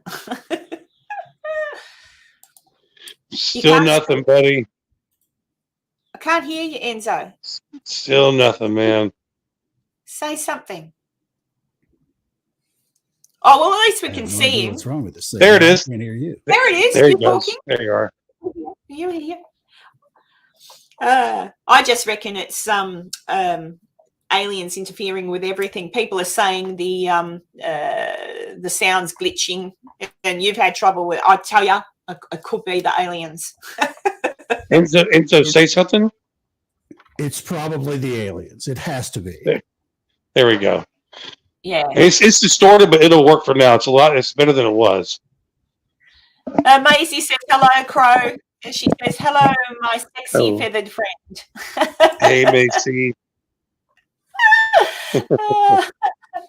What's the time? 12:15. Is Joe's episode finished? He had a premiere of an episode or something. I don't think so. I think it's still going. Oh, is it? I don't know why he did that. Oh, well, it doesn't matter. Anyone can watch whatever they want. I'm being whingy pop. Hit me. Maisie. Maisie's having internet connection problems, so if she disappears, she'll try to get back on. Well, you're not the only one tonight, Maisie. Is there anything happening in the cosmos? Maybe there's something happening. Maybe there's sun flares or something. I spoke too much about that eclipse earlier. Yeah, yep. Something's happening. Actually, when they I just said it, sun flares. When they happen, that does interfere with your mobile phone. They happened a while back, and there was issues with mobile signals. So that's interesting. And I've got Elon Musk's, what do you call it, Starlink or whatever it is on my roof. It's good. I don't have any issues with it. Whereas with my cable type stuff, yeah, it drops in and out. Nah, I've got a satellite. I feel very important. Saw a bunch of them last weekend. They work great. Yeah, they do. They're good. So if you're out in the middle of nowhere, they still work. Let me have a look. Who have I missed in the chat? Oh, Tanya says Joe's episode's finished. Okay. Bill is putting together. Oh, no. It's all right. No, go ahead. I was just reading Black Cat's thing. I'm Papa Dolan thing. Go, Crow, go. I was asking, and so do you? I used to sit there and stare at those all the high resolution Mars pictures to look for like anything unusual. You like looking at that stuff? Normally I don't. I suffer from. I leave my pareidolia in the other room on the charger, and much like some Bigfoot photos, it's like I just don't see it. Well, as far as like just to look at it, like this, the fact that we're on the planet, and to see the actual terrain. Yeah, to see especially some of the most recent stuff where there's actual video where you can see there's actual like dust devils and mini tornadoes going by this rover that has a tiny little helicopter that it can fly around and stuff like that. It's like, oh my God, we're in the future. Right. Isn't that so cool, man? It's just, it's amazing what we can do and what we can't do. But yeah, I'm happy with my. Dee just said apparently some of the Starlink satellite thingies blew up last week. Do you mean the ones in the sky, in the space, or do you mean the ones on people's roofs? No, it's the satellites in the sky. They've lost. They went through a spate a couple of months ago where there was a large solar storm. We were getting blasted by the sun. Yeah. The sun's been very active the last couple of years, which is kind of normal. It goes through solar cycles about every 8 to 12 years where it's very active. It's like somebody with a shotgun on a Ferris wheel, just shooting out random stuff in all directions, and sometimes we're in the way. And they discovered that they had just done a launch, because whenever Starlink does a launch of new satellites, they've got, I don't know how many they have nowadays, like 30 to 40 of them all stacked up in a row, and they just kind of like poop them out as it goes. Yeah. And you'll see, and they're just in a straight line, and they slowly spread out and will insert themselves into whatever their specific orbit is over time. But they did discover that they had an actual physical fault with some of the grounding of some of those, to where it does interact with these intense solar bombardments like that, where some of them got fried. Literal EMP style, frying the circuits on it, and those things are just dead now. So. And a lot of UFO sightings, because they're thinking these string of lights over their head is UFOs. There's getting a lot of reportings, and it's just those freaking satellites. I pointed out a bunch last weekend to a bunch of people that we had a string of about a dozen, but you couldn't see it that well, because as soon as the sun went down last Friday night, the moon, which was like a 7/8 type moon, it was nearly full, popped up the second the sun went down. So it kind of washed them out a little bit. But I was pointing out a few of them as they went by. They were kind of hard to pick out with the moon kind of washing them out like that. Have you noticed the alien stuff has settled down a bit? Like, not it goes in cycles. There's still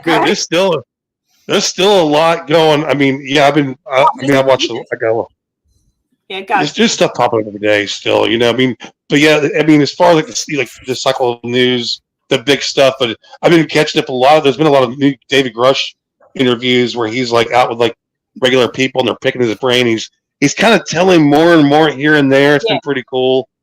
But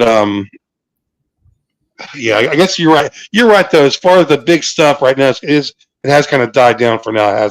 It seems like for the most part, there's there have been like some other reports from other news outlets that have said there have been other whistleblowers that have come out, not as publicly as Grush, of course. Yes, but, they have. Right. Mm-hmm. You know, up to like 20, 30 plus different people that have come out and kind of backed up some of the stuff he said. They haven't gone fully public like Grush has, but some of what those people have been saying kind of backs up what he said. So who knows? It's one of those things that you kind of have to let it all play out. I think I want to say there's at least one more kind of public type hearing that they're going to have before the end of the year. But you know, our Congress and everything else is kind of going through a few fits right at the moment, anyways. Yeah. But so once that kind of settles down, I think we'll get back to business as usual, like UFOs are usual. Where we might see those things pop up again before the end of the year. It all depends. It's we're getting into that time of year that once you start getting around like the end of November, which is our Thanksgiving holiday that we have at the end of November, there's not. Thanksgiving, I just realised. Oh, I'm excited. Sorry, Enzo, I interrupted. I just realised what you said. I'll get to celebrate a Thanksgiving. Oh, that's true. That's right. But basically, like government-wise and even big business-wise, once you hit Thanksgiving, there's not a whole lot where it's basically everything kind of coasts until New Year's. It's good because that's when a lot of people take their vacations to go home and see family from that whole earlier part of this, the end of November to all of December. People are trying to take their vacations and trying to go visit with the family and all that stuff. So there's a lot of oddly idle time all over, at least as far as the U.S. goes, where not a lot happens. You're going to have a lot of quiet time, here in the next, here. We've got about another solid month of regular type news and things like that. And then it's going to be radio silent because everyone's doing their own little thing, trying to be the family guy, kind of like a thing. Yeah, and it does happen here in Australia. Everything around about the end of November, first week of December, everything starts to shut down over the Christmas period and doesn't start up again until just after the new year. Usually about mid-January, they start things up again. But I saw somewhere the other day too, which is a bit concerning. And actually, I was watching Russell Brand. He was talking about it, that the English have got boots on the ground now, soldier boots on the ground in Ukraine. And I thought, crap. And I saw that your president is talking about Russia is the enemy. I'm like, oh, no. What's happening? They better stop it. I'm hoping that worldwide humans are going to just kind of wise up to all this BS and sort of say, you know what? No, absolutely not. F off, you dickheads. We're not doing it. The same. And what parts of America actually have got that mask mandate back? Isn't there parts of America? Zero. Well, there's been a few independent companies that have, and a few hospitals, not a lot, that have tried to reinstigate at least a mask thing amongst their workers. Nothing mandatory, nothing regulated, no state or no political issues involved with it. There's just been a few businesses that are like, okay, we're going to do this because there was this weird spike of like almost a month ago now of COVID cases, and there was a slight scare, but there was such a backlash for people that weren't even involved with it. They were like, "No, we're not doing that crap again." Oh, Mike O, that's a C. Have I Hey, heard Mike. about the exo government theory with S4, the Bob House tapes? The Bob with I MS4. heard of that. I'm not familiar with the House, whatever the House tape is. I don't know. If you explain a little bit more, I might be able to tell you about I don't know. Is that? What is that? I'm not sure either. I just seen that name before. All right. Maisie's just put my mind to rest a little bit, although she just said the UK has only put troops in for training and equipment. Yeah, they shouldn't be. They shouldn't be. If they're either going to go in there and help and kick Russia's ass or stay out of it. I don't know. What it is, and the U.S. does it. The U.S. notoriously has done this for the last several decades. Of various parts of the world where they'll have training people or instructors in positions where a country will buy or be gifted various like U.S. equipment or in this case UK equipment. And they send around an instructor that'll say, okay, this is how you use this. This is, you open this and you push this. When you see the red dot, you push the button and it fires the thing and it kills up the bad guy. Things like that. It's their instruction. Like, it's not like they're out there, shooting commies, that kind of thing. It's Hey Enzo, if he was replaced with that, they'd be intelligent. Sorry, in this instance, I would take the Mexican cake alien over what we currently have. I think would have more of a reasonable. Go ahead, Crow. You were about to say something. I was going to say, if I could hit me up on I need to get connected with you on Instagram or Facebook so I can send you some stuff. There's something I wanted to show you. I wanted to do a video on this thing I found. It wasn't too long ago, but they're showing it was a aircraft. It wasn't an aircraft carrier or was it a ship? I'm not sure what kind it was. Anyway, they had at one time they had these unidentified objects just show up all around the ship. Start off as 1, 2, 3, and they're about, I think, a mile out or a couple miles out, but they were surrounding the ship, literally surrounding it, and they saw it on radar, and they got the visual on camera, and they even showed the side-by-side comparisons of the, and they all just sat there for, I think, hours, then eventually just disappeared. But they hovered, and it didn't move. They didn't know what they were. Have you seen this video? I haven't seen I think I may have seen portions of the video you're talking about, but this is like the oddity of there's two different scenarios going on, UFO disclosure, government acceptance wise going on right now, where there's one side of it where our military members across the world, mostly the Navy at foreign ports, are seeing strange aircraft, vehicles, something going around their ships. And for a long time, they're basically everything that we are familiar with, the current UFO reporting system that we've heard of. Honestly, that was the touchstone for it, where guys that are just in the middle of the night or just standing watch would see something completely weird. Just a globe or just a sphere kind of floating around and stuff like that. They're not going to tell anybody anything because they're going to think they're wacko. Right. You saw a UFO. That's where the name change to UAP came from. That's where the reporting system came in for DOD members. You need to tell us what you're seeing for real. We will, accept whatever it is you're saying, and especially if there's evidence. Basically, because I'll cut to the chase. China, who makes a crap load of various different type of drones. Imagine, most of the drones that you picture in your head, that you go and buy any place online or anything like that or at the store, it's made in China.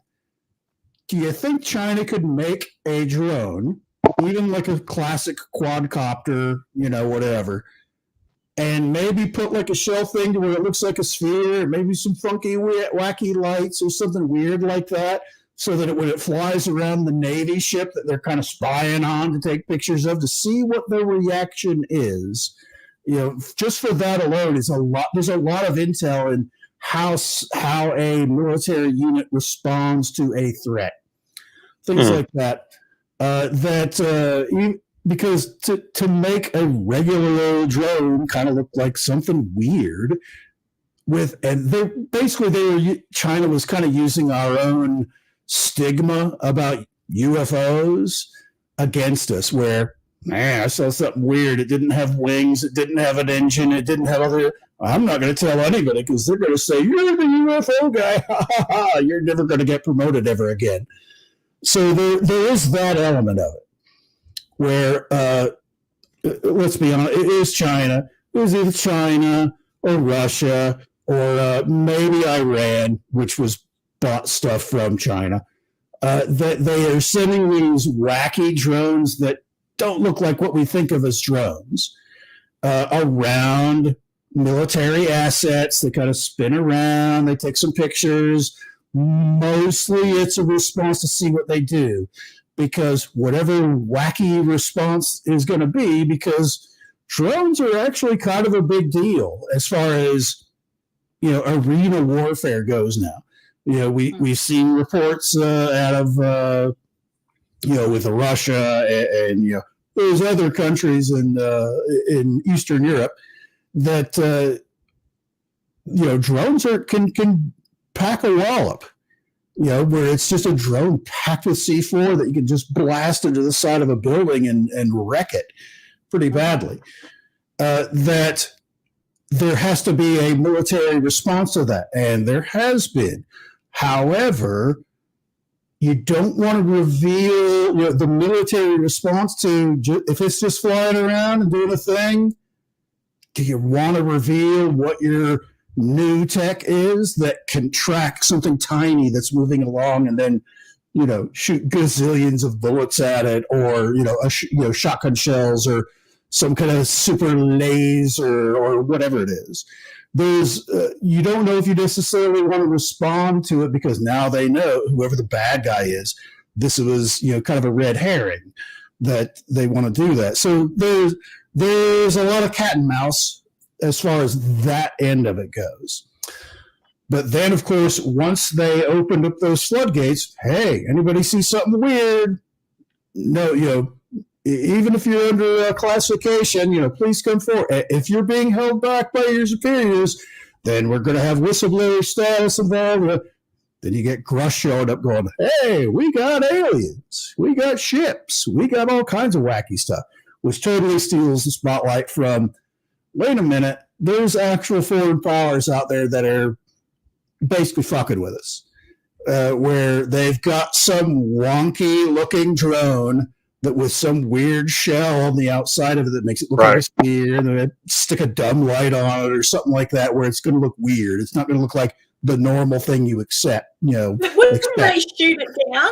I mean, if I were a soldier on a ship and I saw one of them freaky deaky things, it'd have to move freaking fast for me not to be able to shoot it with something. I'd want to knock it down. There's a lot of, especially, because most of these instances that we're talking about are with the Navy, where they're in international waters, which that's totally different. If it's in international waters, it's you and me. We'll shoot, whatever.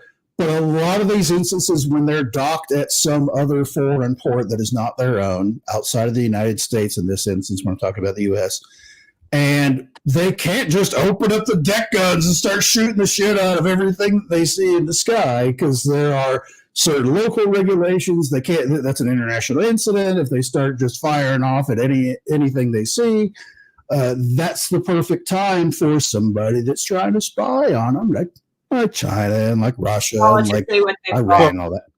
Can I throw in here? Can I just throw in here real quick on this particular case, Enzo? The camera involved in this one and the radar. They actually had the radar that shows you and everything. it doesn't show them like, okay, they're there for a while, then they fly off, you know? And they literally disappear off the radar, and then even on the camera view, the black object, it just disappears. So it's not like they came around and they flew off.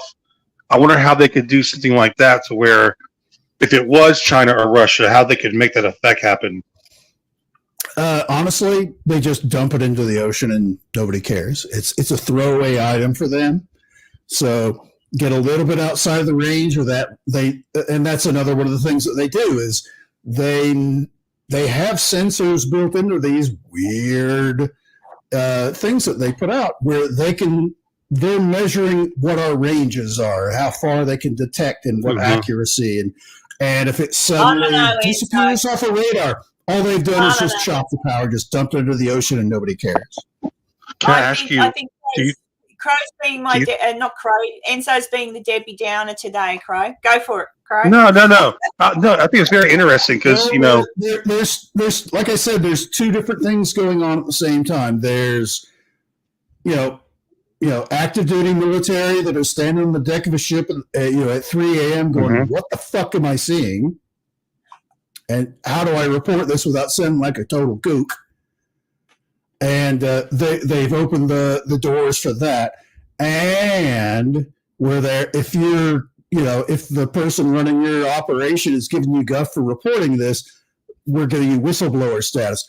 That opens up the whole Grush side of things, which is what Grush was happening. It's like, holy shit, I've interviewed whatever he said, 30 people or whatever it is that have said we've got bodies and we got ships and we got, backward engineering programs and recovery programs and all of these things going on. That's a whole other element which has been revealed, starting with, holy shit, China's throwing like weird toys at us to fuck with us. And that opens up, once you lay out those regulations, those other things. It's not a Debbie Downer thing. It's an evolution of how that goes, where you're now allowing people that are outside of the guy just standing on the deck of the ship to see something weird, to somebody that's being repressed from reporting, freaking aliens that are coming, that we're recovering their busted up vehicles that have crashed out in the desert someplace, whatever the scenario is. So there's kind of two different things going on at the same time, and one did lead to the other to be revealed. So did you ever hear the commander? It was a commander of a ship in the Navy. I'll have to find the details in this one. And he was the lead, I don't call the captain or what the hell you call him, but he came out and he was in the Mediterranean Sea. I think this is like the 90s or 80s, where he saw a huge craft and it went into the water, and he watched it descend down into the water. But it was middle of nowhere, middle of the night. But it was really famous because he came out, against all the weird, the whole stigma of it, especially back then. Did you ever hear about that case? I'm not familiar with one from the Mediterranean. I've heard of a few more out in like the North Atlantic and a few other instances like that, but not the Mediterranean. I'm not familiar. Okay, with that. I love the ones that are like, because I know nowadays we have all these people, the drones. We have kind of these cool toys. Back in the 80s and 90s, these other countries. I mean, they were still kind of like babies when it comes to their aerial capabilities. Right. So it's kind of interesting when you hear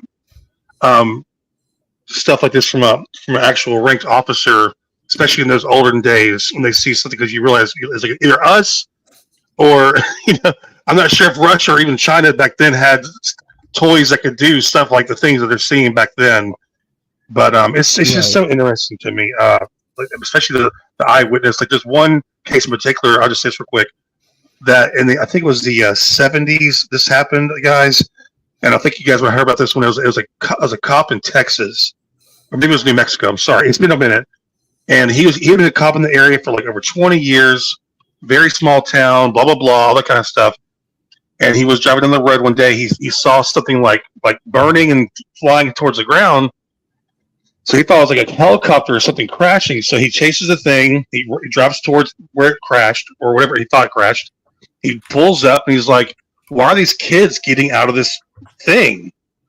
He thought it was kids getting out of a wrecked something. So he pulls up and he's like, then he realizes it wasn't kids. It was just like these small people. And as he sits there, as he walks towards it, they get back in the thing. They take off. It's supposed to make a burning thing as they leave. And they call the cops and everything. And then, of course, the government shows up. There's actually pictures of the burn marks where the thing took back off. They actually have pictures of that. But this guy, go ahead. Was this the Lonnie Zamora incident in New Mexico? I think that's it. Yeah. And I was just saying for him, yeah, because I was saying for him because he still gets interviewed, and it's just amazing because people say, well, it's probably just a test craft, but he literally thought they were kids, and after this, he was basically like they laughed at him. Of course, they thought he was crazy. But there's so much actual. They have pictures of the site, and there's witnesses to the craft and stuff. But he still talks about it today like they were literally like small people in this like tubular weird craft that he saw. But stuff like that just kind of blows my mind because I'm like, what the hell was that? Yeah. Have you seen the?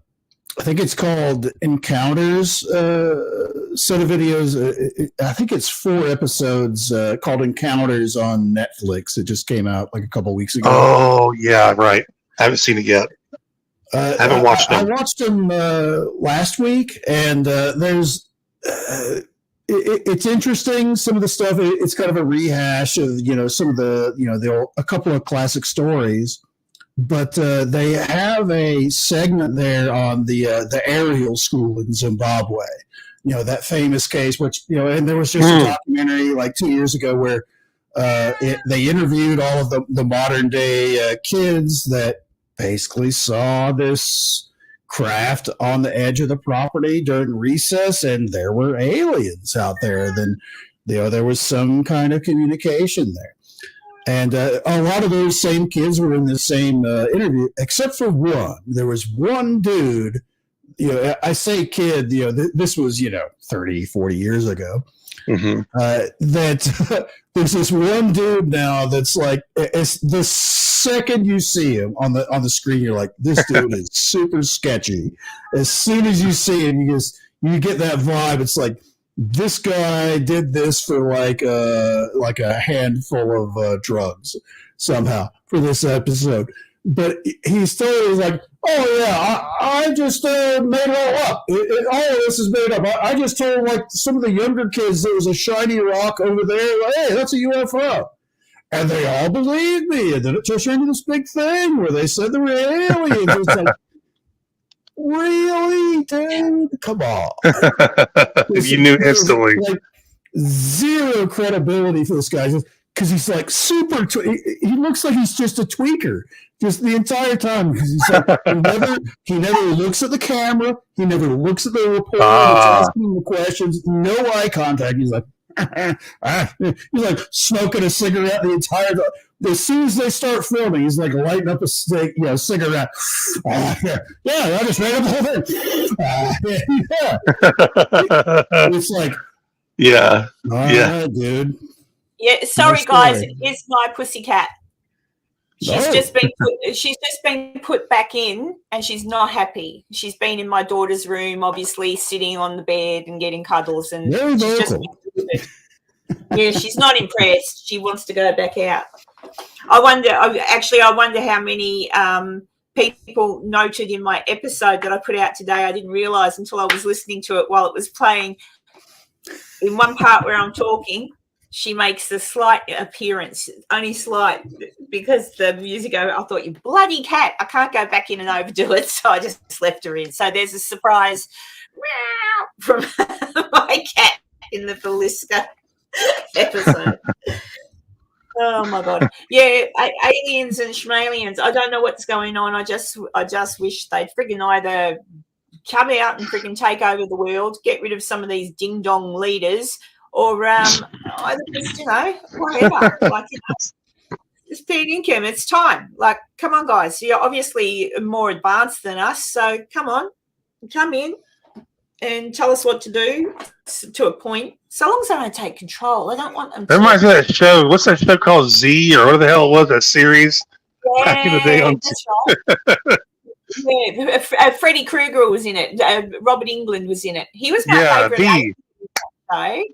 I liked him. Yeah, V. That's what it's called. Yeah, V, that was it. Yeah, V, where they come and say, "Oh, we're so friendly and we're going to help you," but they really wanted to eat us.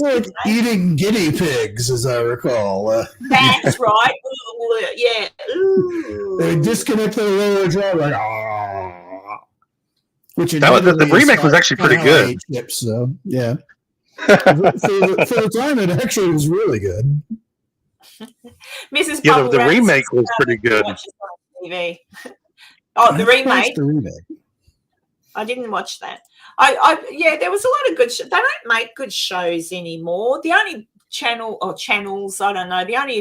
I don't mind watching the ones that made Supernatural, CBC, CW. CW. They make great shows. I like their shows. I loved Supernatural. And they had Arrow, and they had what else did they have? A whole heap of different bits and bobs, time travel shows and stuff. They make good stuff, but they had the Flash and Legends of Tomorrow guys and stuff like that. They had like a really short run where it was kind of good, but then there's just the stories just kind of fell apart. It's like, okay, whatever. But, Crow Maisie wants to know if you watched Mr. Ballin's UFO episode yet. I think I was just typing her back. Yeah, I was going to say, thank you for reminding me. I'm definitely going to get, I love Mr. Ballin. I'm going to get on that for sure. Yeah, I don't mind. He's pretty good at telling stories. Not as good as me. Yes, he has some. Right. He gets some good stories. So a lot of the ones that he does are the popular ones, but he does find some ones that I never heard of before. But yeah, when I first found this guy just sitting with a flannel shirt, talking, and he's getting a million views. What the hell? Well, he was. I think he is an ex-serviceman. I can't remember what he said he did, but he was in Afghanistan, I do believe. So yeah, he just knows how to tell a story. I just wish he'd get a haircut, but because he's. I don't like men with long hair. It looks bad, except for John Bon Jovi back in the day.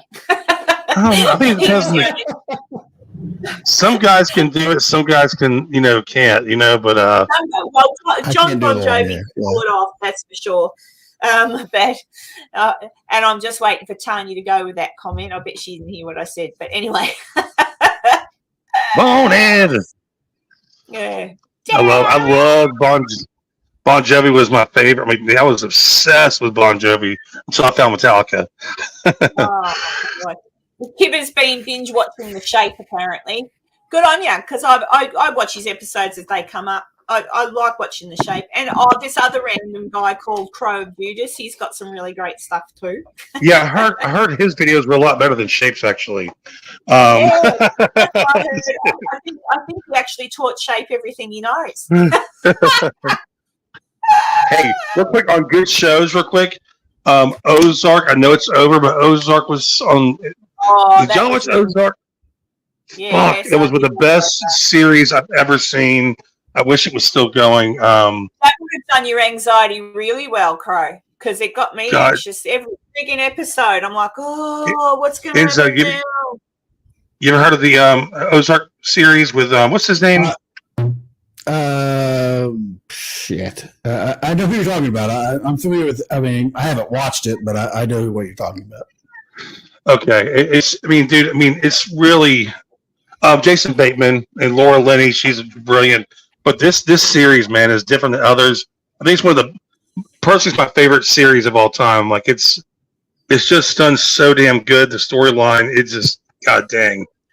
Anyway, that's the creature that makes all that noise. Yes, that's the troublemaker. See my pussycat, Crow? I was seeing. Oh, there you go. Yep. There she is. She's not a happy camper. Look at her looking.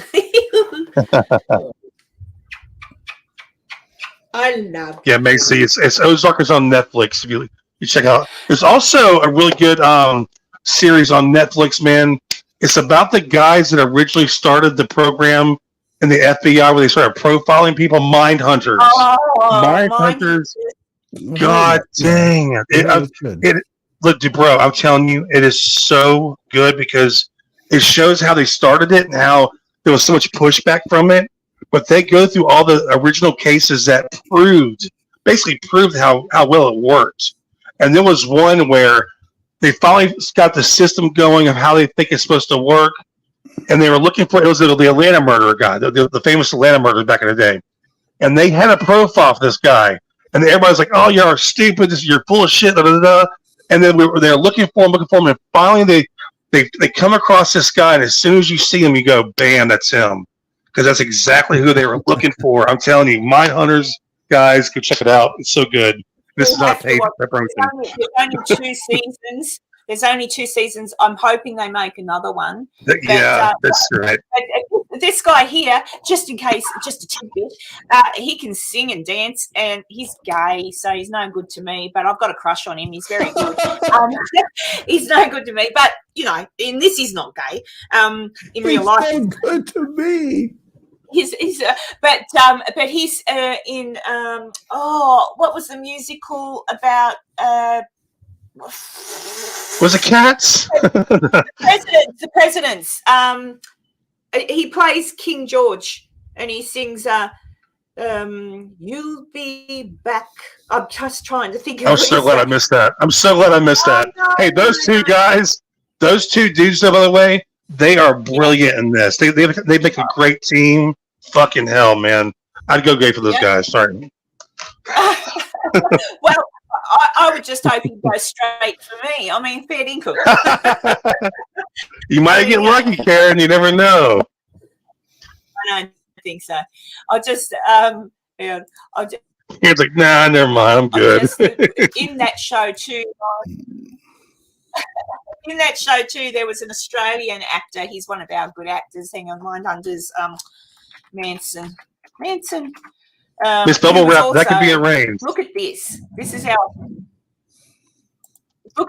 is our Australian actor. Where are we? Share screen. I think this is this it? Oh, hang on. What happened there? That's not what I wanted. Go bloody thing. Hang on. I had a picture. I don't want to get in trouble and play a video. I'll get another one. There we go. We'll take that one. That'll be a picture. Karen knows what she's doing, guys. I really don't. Hang on. I think this is it. So this guy, can I make the screen bigger? I don't know. But see, obviously, I'm pointing with my finger, like you can see me pointing with my finger. For frig's sake, Karen. That's Manson, obviously, but that's our Aussie actor. He was also in Once Upon a Time in Hollywood as Manson. Just a FYI. Wow, that's pretty good. Isn't it? Two different people? Huh? What? What did you say? That's shocking. That's 2 different people that they look exactly the same. They look exactly the same, and I'll show you him. I think that'll go. Yeah, I'll show you him in Once Upon a Time. It's the same actor. He looks. The makeup was really good in this. The makeup wasn't quite as good in Once Upon a Time. Once Upon a Time in Hollywood. That was a good movie. Once Upon a Time in Hollywood. Have you watched that? Oh yeah, I like that. That was really good. I didn't think I was going to like that, but I enjoyed it. Yeah, I wasn't sure. Yeah, I wasn't sure what I'd think of it. But so here we go. They've got a side by side. See what I didn't like was freaking Elvis movie. I'm sorry, but that director sucked. But I loved it because I know. Why do they have a guy that does the theatrical musicals do Elvis documentary? I don't freaking get it. It wasn't a documentary. It was a movie. It was a musical. So that's the actor. That he looks more like him there. That's what the actor actually looks like. But that's the same actor. It's the same person. So look at the makeup in Mindhunter. Even some of the serial killers that they talk to in Mindhunter, the one that yeah. one that pass out. What's his name? Remember, he's talking to him, big bloke, and he stands up and he has a Gacy. No, not Gacy. This is I love Google. But yeah, they would go there. They would go there and talk to these serial killers just to pick their brain to learn more about them. It was, so. Oh, look here! I'll show you this picture. I'll tell you, I'm fangirling over the mind. I might go revisit it. Actually, Me too. Actually, yeah, I'm fangirling over the psychic killers. Yeah, yeah. Yeah. Hang on. Oh. Kemper was share it. There we go. Look at the makeup. I mean, that's the real Kemper. And as he got older, he got fatter. But look at the makeup. Like that's the actor. Like if you saw the older version, they match up pretty good. Getting fatter as you get older don't make you a bad person. Oh, there we go. There's an older version of him. But so look at that mustache. Yeah. And there was another one. Oh, there we go. That's another serial killer that they had makeup. I'm just looking for all of these. Like the makeup's brilliant. Whoever did also, the makeup. Yeah. What's cool about this series, guys, is that it's not just about what they do with the killers. BTK. Yep. It's not just what they did with the serial killers. It's also their personal life was also going through a lot of stuff too with their home life. So it shows behind the scenes of what they were going through with their personal life because they were so wrapped up in this whole thing. And it's just, man, it hits you at every different level. BTK, which I pointed out earlier, that's Wichita, Kansas, and which is where I kind of live. And I have people that I know where they lived in the community where Dennis Rader lived. That was his real name. And he was like part of the HOA community for this one area with like sent a nasty letter to one of the people that I supervised when I was in the Air Force. She was like, dude, look at this. I have a letter from this person bitching at me for putting garbage out on the non-garbage day kind of thing because they had like a couch or whatever it was that they put out from part of the HOA thing from one of the HOA leadership or whatever the fuck it was saying you are not allowed to put stuff out except on Tuesday after 2 p.m. or whatever yeah. And signed Dennis Rader, which turns out to be fucking BTK, the goddamn bind, torture, killer from the fucking 70s. It's like, holy shit. Yeah, she has it framed. Wow. He was a scary bastard. I mean, he was. I watched man, that's crazy. An interview with his daughter a little while back. She was on a show talking about things, and I thought, you poor kid. She was actually responsible for basically dobbing her dad in. So good on her. He was. Go ahead. Sorry. Go ahead. No, it's okay. Someone in the chat asked me about David Tennant. Yes, I haven't seen the show yet. Hang on. Look at David Tennant. Look at the serial killer. Look at David Tennant. Look at the serial killer. How is that? Yeah, dude. Yeah. Casting. But I love David Tennant. I love him in that show, Omens. Have you watched that? He plays Good Omens. Good Omens, yes. Good Omens, yeah. I love him in that. That's a freaking I have not seen that. I haven't seen that yet. Okay. Yeah, just watch the first episode. It's freaking funny. Like, I think it's meant to be funny. I'm pretty sure it is. Funny. It's a comedy, it's not. Right. It's a I don't know how satirical sort of thing. Sort of like but I love him in that, and of course Doctor Who. I love my doctor. Oh, we've gone off. We've talked about all sorts of things today, haven't we, boys? How are you feeling, Craig? You still all right, mate? You still feeling all right? No, I'm doing good. I would say another one. What's from TV shows? Because Netflix has one called The Sinner. That's a series called The Sinner, and each season, it features the same detective every year. But man, it has a guy. Who's the guy who played the president in Independence Day? Bill Pullman. He plays He plays a retired detective, but he can't stop being a detective.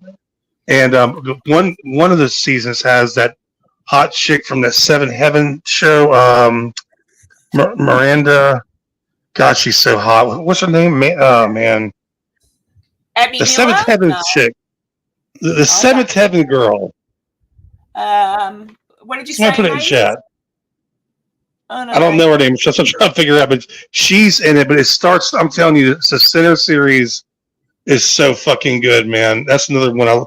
It's not as good as Mindhunter and Ozark, but fuck, it's good. No, it's a good. I've watched that one. Quite disturbing, some of the stories. Yeah. But whenever I see Bill Pullman now, I just remember him as the president. Now, here's the kind of president you need. Bill Pullman. That's who you need. Someone who stands up. Give that Independence Day speech. Yeah. And actually someone who can stand up without falling over. That'd be handy as a president. Ooh. We'll take it. Yes, it's lucky that day he fell over, that Biden fell over, that he didn't break a hip. You'll have to be way more specific than that. It's happened many times. He was up on stage and I think he tripped on a cord or something, and everybody sort of caught him. But I just thought, oh my God, he's off that stage. Could break a hip. He trips on an atom. It's bananas. That guy. Jessica Biel. That's what I'm talking. All I know about your president is that he likes ice cream. Chocolate chip. God. And smelling little girls. Yeah.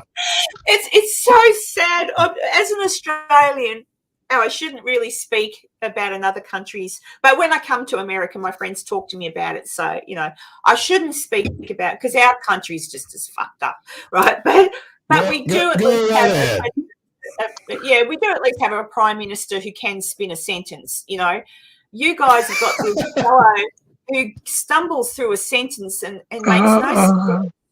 Where am I at?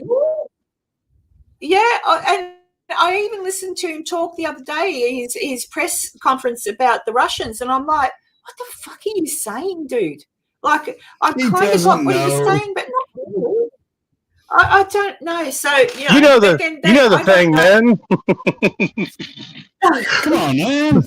You know the thing. He was like, what's that? He started saying some famous saying, and he just said "fucking" at the end. So you know what I'm talking about, guys. You know the thing.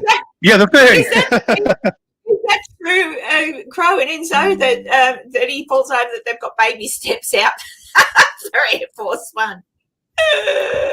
Creepy Joe. You've had presidents that are disabled, and that doesn't mean that you can't do your job because you're disabled. Biden is not disabled. Biden is suffering from very obvious dementia. I mean, see what's so funny? Real quick. What's so funny though is that back when the other guy was president, we want to do cognitive tests because we think he's getting too old. But where are all those calls for the cognitive tests now, guys? Yeah. You want him to run again? He couldn't run a popsicle stand. Like, what the hell is going on with you people? It's unbelievable. I'm serious. Like, unbelievable. I would vote for popsicle over the current administration. Now, I'm not saying this to upset anybody, all right? I'm not saying this to upset anyone, and I don't want hate, okay? But I do. Crow just made a good point. I mean, Trump, they made him sit through those freaking cognitive things, right? Here you have Biden, who's very obviously got issues, and they've not made him do it like they did with Trump. Then you have Biden, whose son is up to questionable stuff, including Biden himself, really, if you have a look at it. And then you've got Trump. And I don't know the man, but all I can say is they're doing their freaking damnedest to get him into trouble for different things. It's not going to work because it's just it's like, watch this. Hey, look at this. Shh, don't look at Biden. Look at this. I don't know. I don't know who you're going to get as president. I'm from what I've been watching, Trump was obviously going to run. But I heard tell that what's his face's wife, Obama's wife, is thinking about running. Or she seems nice and all, but all you're going to do is vote. I mean, it's really just an extension of him, isn't it? It's just that he. Whose wife? Obama. Oh God, I'm sorry. That's yay. So hopefully no one falls for that trick. No. And then of course you've got young Meghan Markle, who was rumoured as saying, "Oh, I want to be president." Oh God, Jesus! Meghan Markle as president with Prince Harry as the first man or whatever you call him. Oh, hey, we're getting requests. We're getting requests in the chat. No politics. So we got. I'm sorry. I said don't get angry with me, but I just sort of think, bloody hell, you've got no hope. You've got no hope. Either way you look at it. But then we don't either. No one does. Let's just get rid of all of them, and we'll go back to having little townships where we have a tribal leader. I'll just say this. I'll say this before we move on.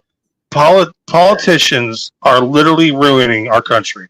Either side, they're literally tearing our country apart, and partly it's our fault because it's our vote that got them in there, and we have to get involved more. That's what I'll say before we change the subject. I wanted to say that we've got to get involved more. Yeah, I think rather than sit there and say stuff about things, you really need to do your homework and not just look at what the media is telling you, because fake news. I'm just saying, like, really look at everything and then make an informed decision. Don't go with your heart, go with what your brain tells you. That's why I don't watch the news. I honestly have just tuned. I'll check in for my certain things, but man, I just tuned. I'd rather just stay in bliss and watch movies, and it's too much. They've made their own trap where the last few years where you discover, wait a minute, this agency has been telling me flat out lies, and you go to turn somewhere else. It's like, fuck, they're just as full of crap as everyone else. Yeah. Who do you believe? So you end up going and kind of inventing your own kind of thing where it's like E.T. for president. That's just as good as anything else. Kevin said E.T. for president. I found that. Jeez. There you go. Dee just said poor Russell Brand. Don't get me started. Yeah. Yeah, we need a separate channel. I'd have to open up a separate channel for that. And besides that, YouTube could be watching, and let's just say I think it's a crock of shit. That's all I'll say. But I am watching. He is on the YouTube, but he's also on another platform called Rumble. They didn't demonetize him, so you can go and watch him on Rumble. And he's smart. He's a smart cookie. He's onto things. So, just saying. You might not. I don't know. What about Bigfoot? He's certainly made the circuit around what the reality of humanity is. Where it's like he started at one point where it's like, do this and that, just like the people tell you. It's like, no, don't do any of that stuff now. It's also, it's the complete opposite. And honestly, he's still not wrong, regardless of wherever you think he started and wherever you think he is now. It's you're certainly there's certainly being a line of BS aimed at you, regardless of whatever side you're listening to. You need to do your own homework and figure it out for yourself, because there's no other alternative, unfortunately. I wish I could tell you which way was truth and which way was, complete fabrication, but you're not going to believe it until you discover it for yourself. All right, I have a request from Maisie. Maisie says, can we go back to talking about killers, please? Absolutely, Maisie. Absolutely. We've had our little rant. It's always good, though, to just, remind people to use their brains to think. Bigfoot. Enzo, when you were in Dingo, did you find out anything about Bigfoot? Did you go out looking for Bigfoot? Did Bigfoot give you a hug? Whatever. I did not going out looking for Bigfoot.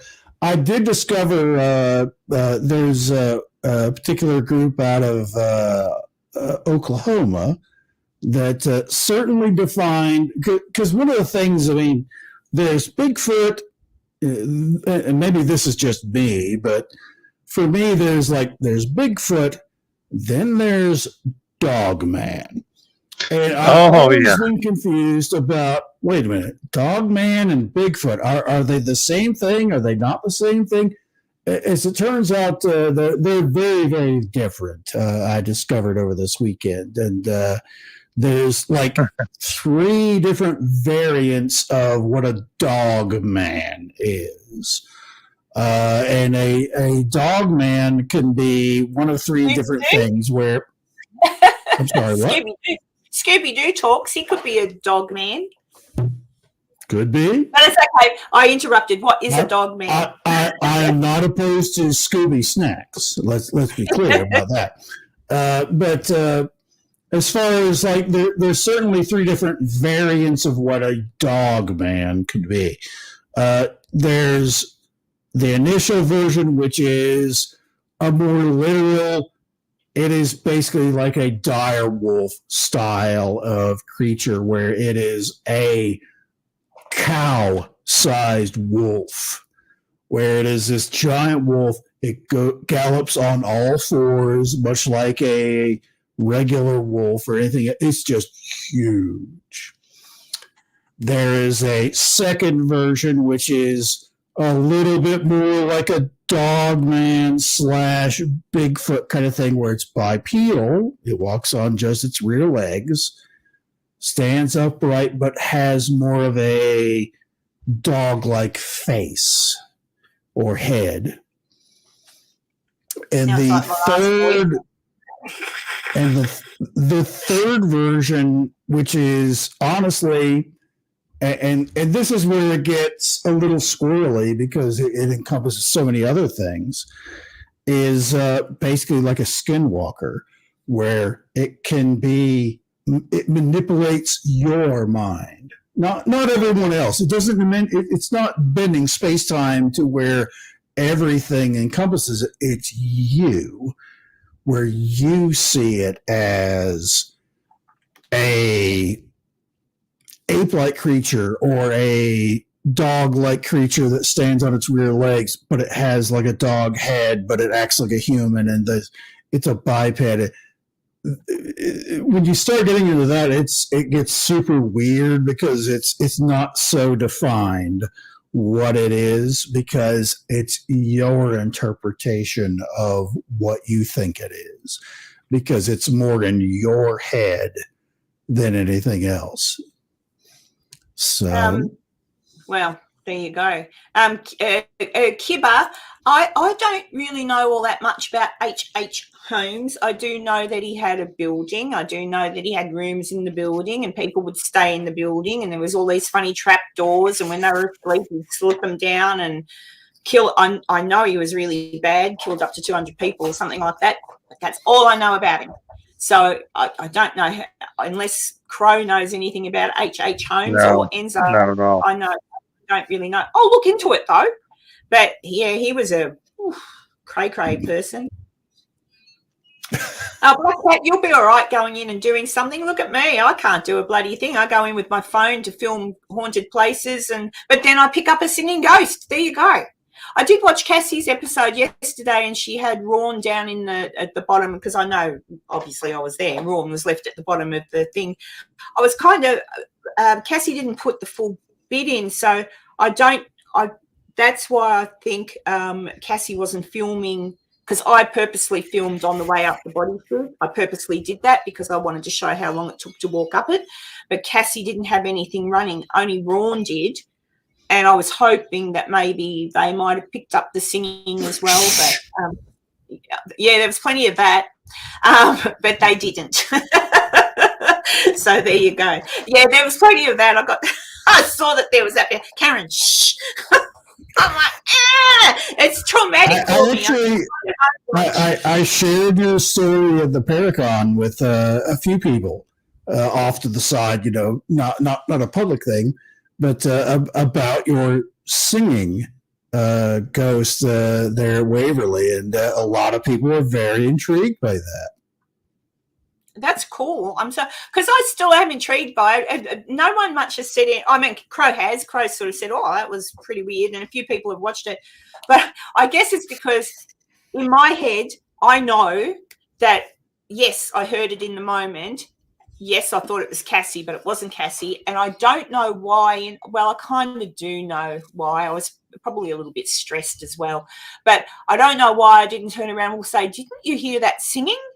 I don't know why I didn't do that, and I just dismissed it. But then it's really obviously it's there, and so that in itself, because I know it's not fake. I know I didn't overlay it. I know it's not me. I know it's not Cassie, and there was no one else. It's the freaking death chute at Waverly Hills Sanatorium. There was not another human being in that tunnel that could copy the singing. Do you know what I mean?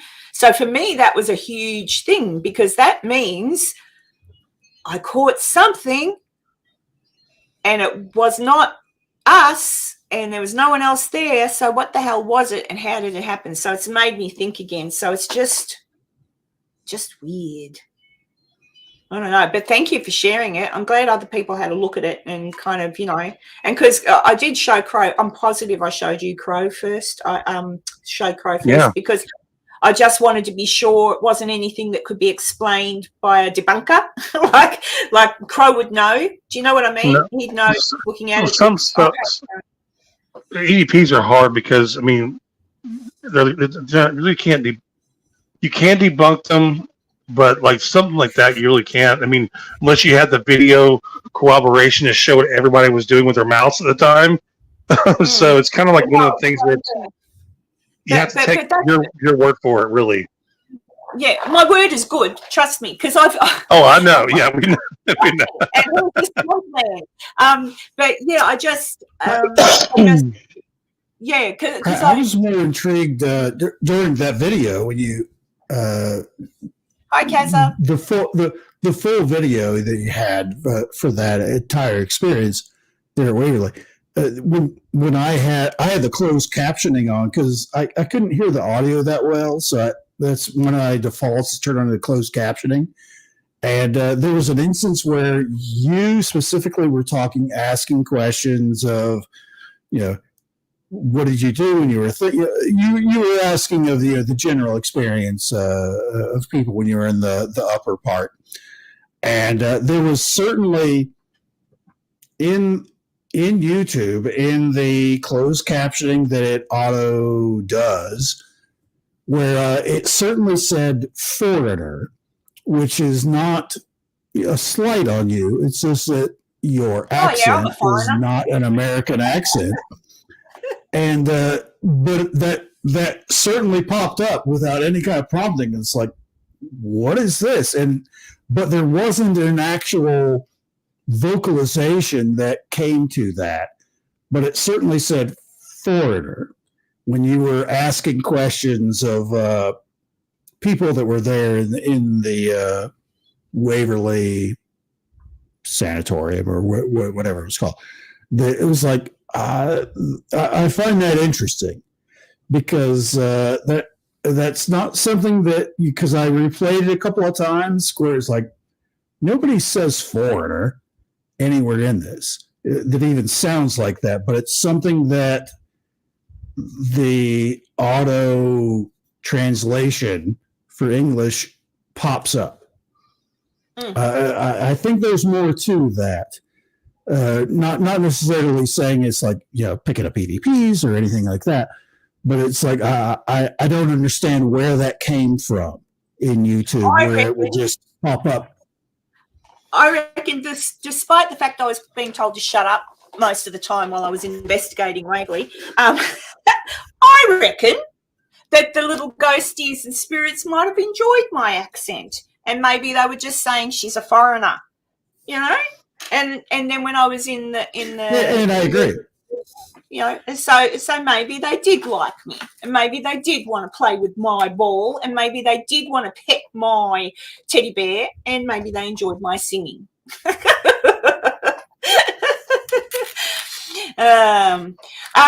Adventures with Beth. Yes, I was telling everyone earlier about your little filming around Sydney, where you were on your chair because you've got your electric chair, and how it looked like it was on a dolly. It was really filmed well. That's what I was talking about. How did we get onto the band Foreigner? Oh, Foreigner was a band in the late 70s. It's all right. I'm like, what? Kibber. Oh, dear. Well, hey, I'm gonna jump. Hey, Karen, I'm gonna jump off here. I gotta go. I'm so sorry, but it's been awesome. Right. Yeah, you go. I'll kind of push it for tonight. So, yeah. Everybody wish Crow well, because he's feeling a little unwell at the moment, and he's been on here with me, and I know that he's not well. So thank you, sweetheart. I'll wrap it up soon anyway. You know me. I say that about 5 times, and then I finally end the live stream. I love you. 7 hours later. Go off the air. Yeah, sure. Okay, I'll talk to you later.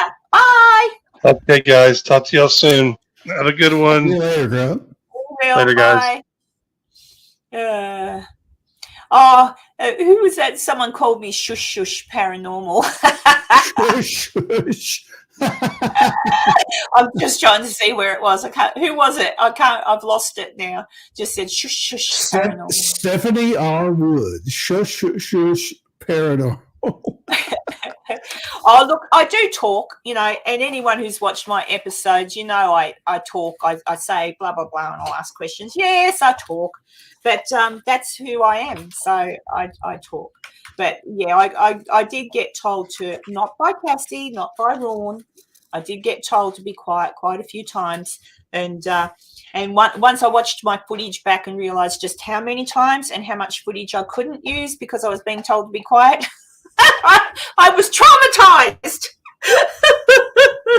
So never mind. But look, at the end of the day, I had a ghost well, let's just say it's a ghost because I don't really know. But I had somebody in the death chute enjoy my singing, and they sang along with me. Well, not along with me, after me. So there you go. Yeah, not me. Yeah. So I do talk a lot, but that's that's what I do. That's me. And and people are I'm quite happy for people to say, hey, while we're doing this, can we make sure that nobody talks or whatever? Yeah, there's ways of doing it. Yeah, that's all I'll say. End of rant. Thank you, Catherine. I love you too, and I love you, Maisie. Yeah. Well, I love all of you. You all come in here and you're always so supportive, and Tanya's a cheeky little bugger. She always comes out with very cheeky little rude things to say, but it makes me laugh. It's okay. And you're just as bad, Catherine, by the by. What else was I going to say? Foreigner was a good band. It was actually along the lines of your thing that you went to on the weekend, Enzo. And now can't remember what it was. But anyway, thank you for showing some of the people there that video, because it's helpful to other people too, especially when it comes from someone that you know and trust. Like with Cassie, my friend Cassie, when she got the EVP, whatever it was, when she was doing an investigation that basically mimicked her. I know Cassie well. I know she doesn't fake anything. Now, what was it? How did that happen? Who's going to know? Same as a singing ghost, but it was definitely something. So every now and then you do sort of catch things. But giving that was my first time catching something that was wow. I mean, that was well. There were other things in it, as Enzo pointed out. There were other things, and I put them in because they were interesting, but I wasn't sold on it. You know, it could have been the radio. It could have been, you know, I don't know what it was, but the singing was like, oh, that's yeah. There you go. I don't know. Yeah, Tanya is a wee bit naughty. Oh, look, I always carry on a bit. Sometimes I go off on one of my little tangents. But Enzo's been given directive by me before, and he knows that if I'm going off in the wrong direction too bad, he just has to go, shh, shh, shh. Just settle it down.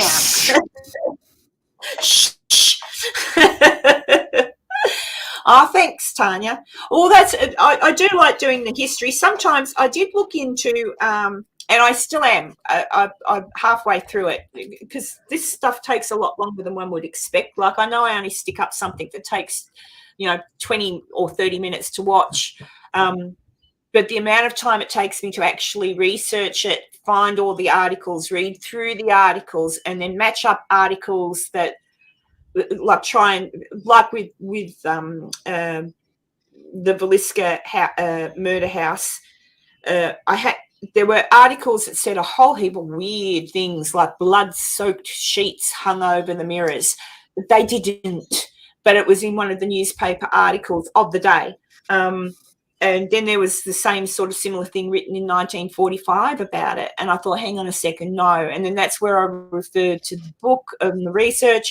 So it takes a long time, and you've got to read through things. And that's what I'm doing now with the murder of Pearl Bryan, who was somehow, she's supposed to haunt Bobby Mackey's. She doesn't haunt Bobby Mackey's. Her head was supposed to be thrown down a well there. But anyway, I'm researching that, and that case is really fascinating. Forget Bobby Mackey's, but so I'm reading through the trial transcripts of the actual case, like when it went to trial and when the men were, and so many little funny odd bits and bobs. Like, I think they did it, but the way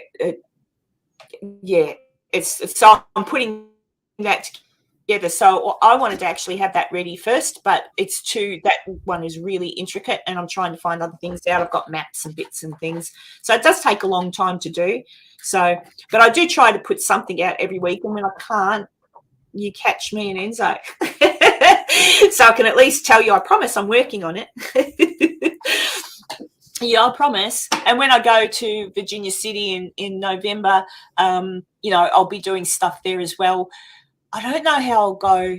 I'll try and go live like I normally do, but it won't be for this long because it's in Virginia City, and I will be using my handy dandy phone to tether to the internet, which will cost me a fortune. So at least I can come on and say hey to everybody and do little bits and bobs and show you what I'm up to. But if I'm clever, I can go to my favourite coffee shop there and link up to their internet, in which case it won't cost me anything. But they're not open at night. When in November will you be there?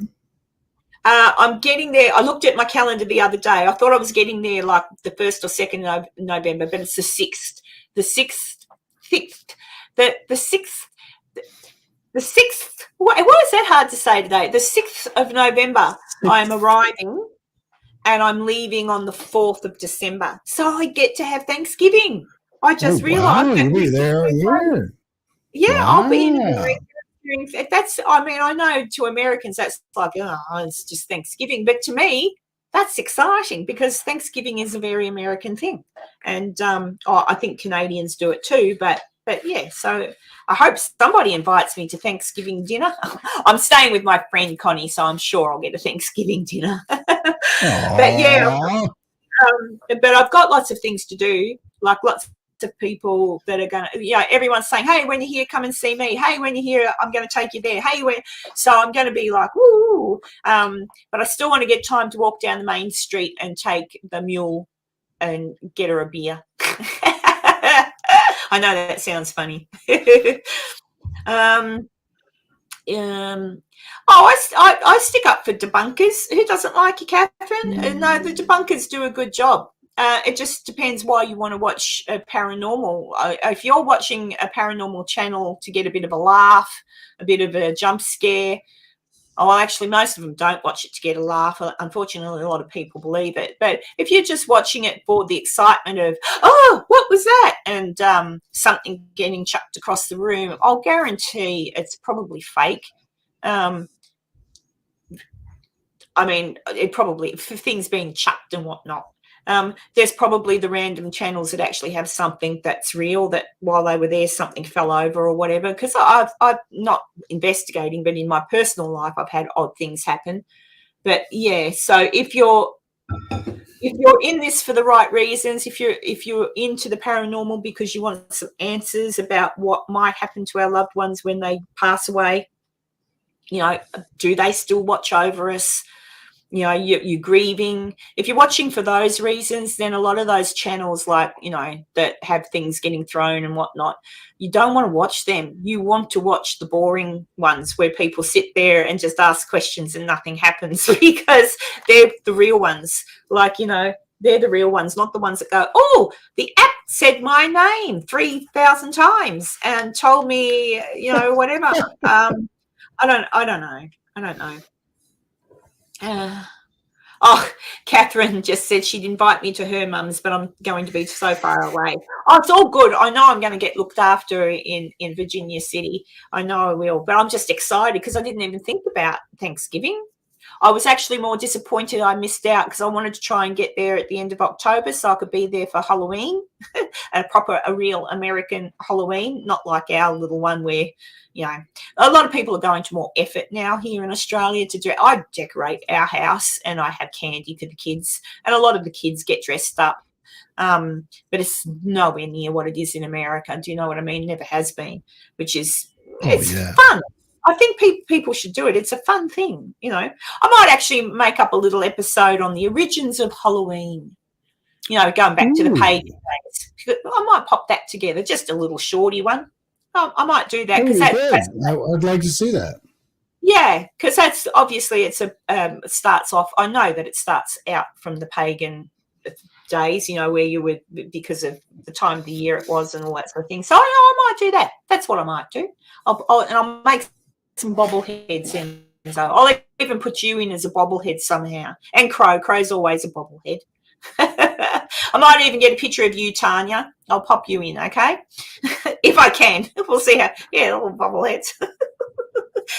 So what else have you got happening this weekend? So anything interesting, or is it all sort of you settling down now? Last week? I expended all of my goodness last weekend at the meetup down in Caney, but I'm looking for, of course, as you mentioned, we got the spooky holidays coming up. There's a lot going on all over the world, really. But there's always those localized points all over the world where there's extra strangeness going on. And when you add Halloween into it, it's extra special. When is he coming over? I'm not sure that I quite understood when you're going to be here as far as Halloween goes. I won't be. I missed out. Oh, you won't be. Okay. I won't be there until November. I wanted to come for Halloween, but I couldn't. So, and the airfares are so expensive. So, the closer, actually just a week's difference made like $600 difference in the airfare. So I believe it. Yeah. So I thought, you know what, I'll just go for November, because I wanted to come sooner. I actually wanted to be there for like the end of September through, and then I thought, I'll stay till Halloween and then leave. But yeah, the airfares were astronomical. So this will be my last big hurrah for some time. But that's okay. I'll make the most of it. That's why I'm staying for a month and not 2 weeks. What's my bobbleheads. I should make a bobblehead, but Not of me. No one would want a bobblehead of me. I would like bobbleheads. I've got bobbleheads. I've got bobbleheads in the front of my car. Oh, they're not bobbleheads. They're those dancing things that you little solar things that you put and they run on. Yeah, that you know what I mean. Those little bobbly things. I've got an Elvis. I've got a Scala. I've got tons. Halloween in Salem, Massachusetts. That's a sad. When you think about Salem, that's a sad place, isn't it? Like because of the history. I would think that it is. There's. It's not like it's full of joy and happiness, for sure. It's certainly this kind of, you get this impression of it's this dour kind of dark place that there was a lot of bad energy going on there, is the impression that I get. Well, they killed a lot of people, didn't they, in the witch trials? I've seen pictures of it. It looks absolutely beautiful. It looks beautiful. I would love to go. It's certainly amazing territory. It's certainly amazing territory, and it's certainly one of those places where there were certainly mistakes made. I feel that we could certainly look back at it and say we could have done better there. Yeah. Oh, for sure. Is it still like that in America? Is it you got to watch the candy? I mean, obviously, you send your kids to neighbours' houses to be sure. I mean, I wouldn't. Right. You know, there's things that you have to be careful of. But well, I mean, that's one of those things that I couldn't tell you of any particular instance of any like news source where it's like, oh, geez, we had them go through the X-ray and they found needles in the Three Musketeers or whatever it is. I don't think that's actually happened in a long time. It's certainly one of those urban legends that's like in the toffee apples, or do you call them toffee apples? I love a toffee apple. Candy apples is candy apple. Yeah, we call them toffee apple. Oh, they're good, aren't they? I haven't had one of them since I was a kid. They are good. I couldn't tell you the last time I had one. No, when I was a kid, I did have one. Oh, toffee apples. Yeah, you just, I mean, that's like even the kiddies that come here and take, you just buy everything. Like you don't give them loose candy. You buy everything in the wrappers, like, like a Mars bar. I don't know if you have Mars bar. Like over there, you'd have your candy bars and things. You just give them a candy bar or whatever. But it is sad that there's sick little puppies out there that do stuff to people. It's terrible. But Halloween's still fun. You could always just. Oh yeah. Oh, I don't know. I don't know. I don't know how you could get around that. Just let the kids get dressed up and walk around and say trick or treat, and then just go through it yourself, or just stick it to neighbours. Like just make sure it's particular neighbours in the street that you go to that you trust. But and that's really what it boils down to is I know people within this vicinity are okay, and I'll allow my kids to go there. Like where I live, I live close to the city of Wichita, and it's devolved into this trunk or treat kind of a thing where everybody like shows up at the church parking lot and they open up the trunk of their car, and like the kids kind of like go from one car to another in the parking lot, and that's their trick or treat. It's very different from like when I was a kid. Yeah, I don't know. Kibba, how old are you? I mean, I was alive when the Manson family was still around, but I was 4, 5 or something. I'm trying to think. That was 69, wasn't it? I was 7. There you go. I was 7. And I said, I'm telling you, and Enzo would be very jealous. I got sent home from school. It was a special day because Neil Armstrong and the boys were about to land on the moon, so we got sent home to watch it on the television. That was a very So I can still remember sitting in front of the TV with my grandma, my nana, my mum, my dad, like it was a big thing. And we all sat there. And it was a big thing. I still get chills when I hear that, that's one small step for, I mean, I know they say he said, what did he say? He didn't say man. He said something. It was supposed to be, it's one small step for man. It's one giant leap for mankind. And it was supposed to be, there was like a weird, like staticky thing when he said that, where it was supposed to be for all of mankind. I think is how it was supposed to read. But either way, it doesn't matter. It still gives you chills when you hear it. Like I do, I get goosebumps. I just think, wow. Maisie's a baby. She was born in 1969. Oh. There you go, little baby Maisie. When were you born again, Enzo? You were born in what, 1979? November 2nd, 1967.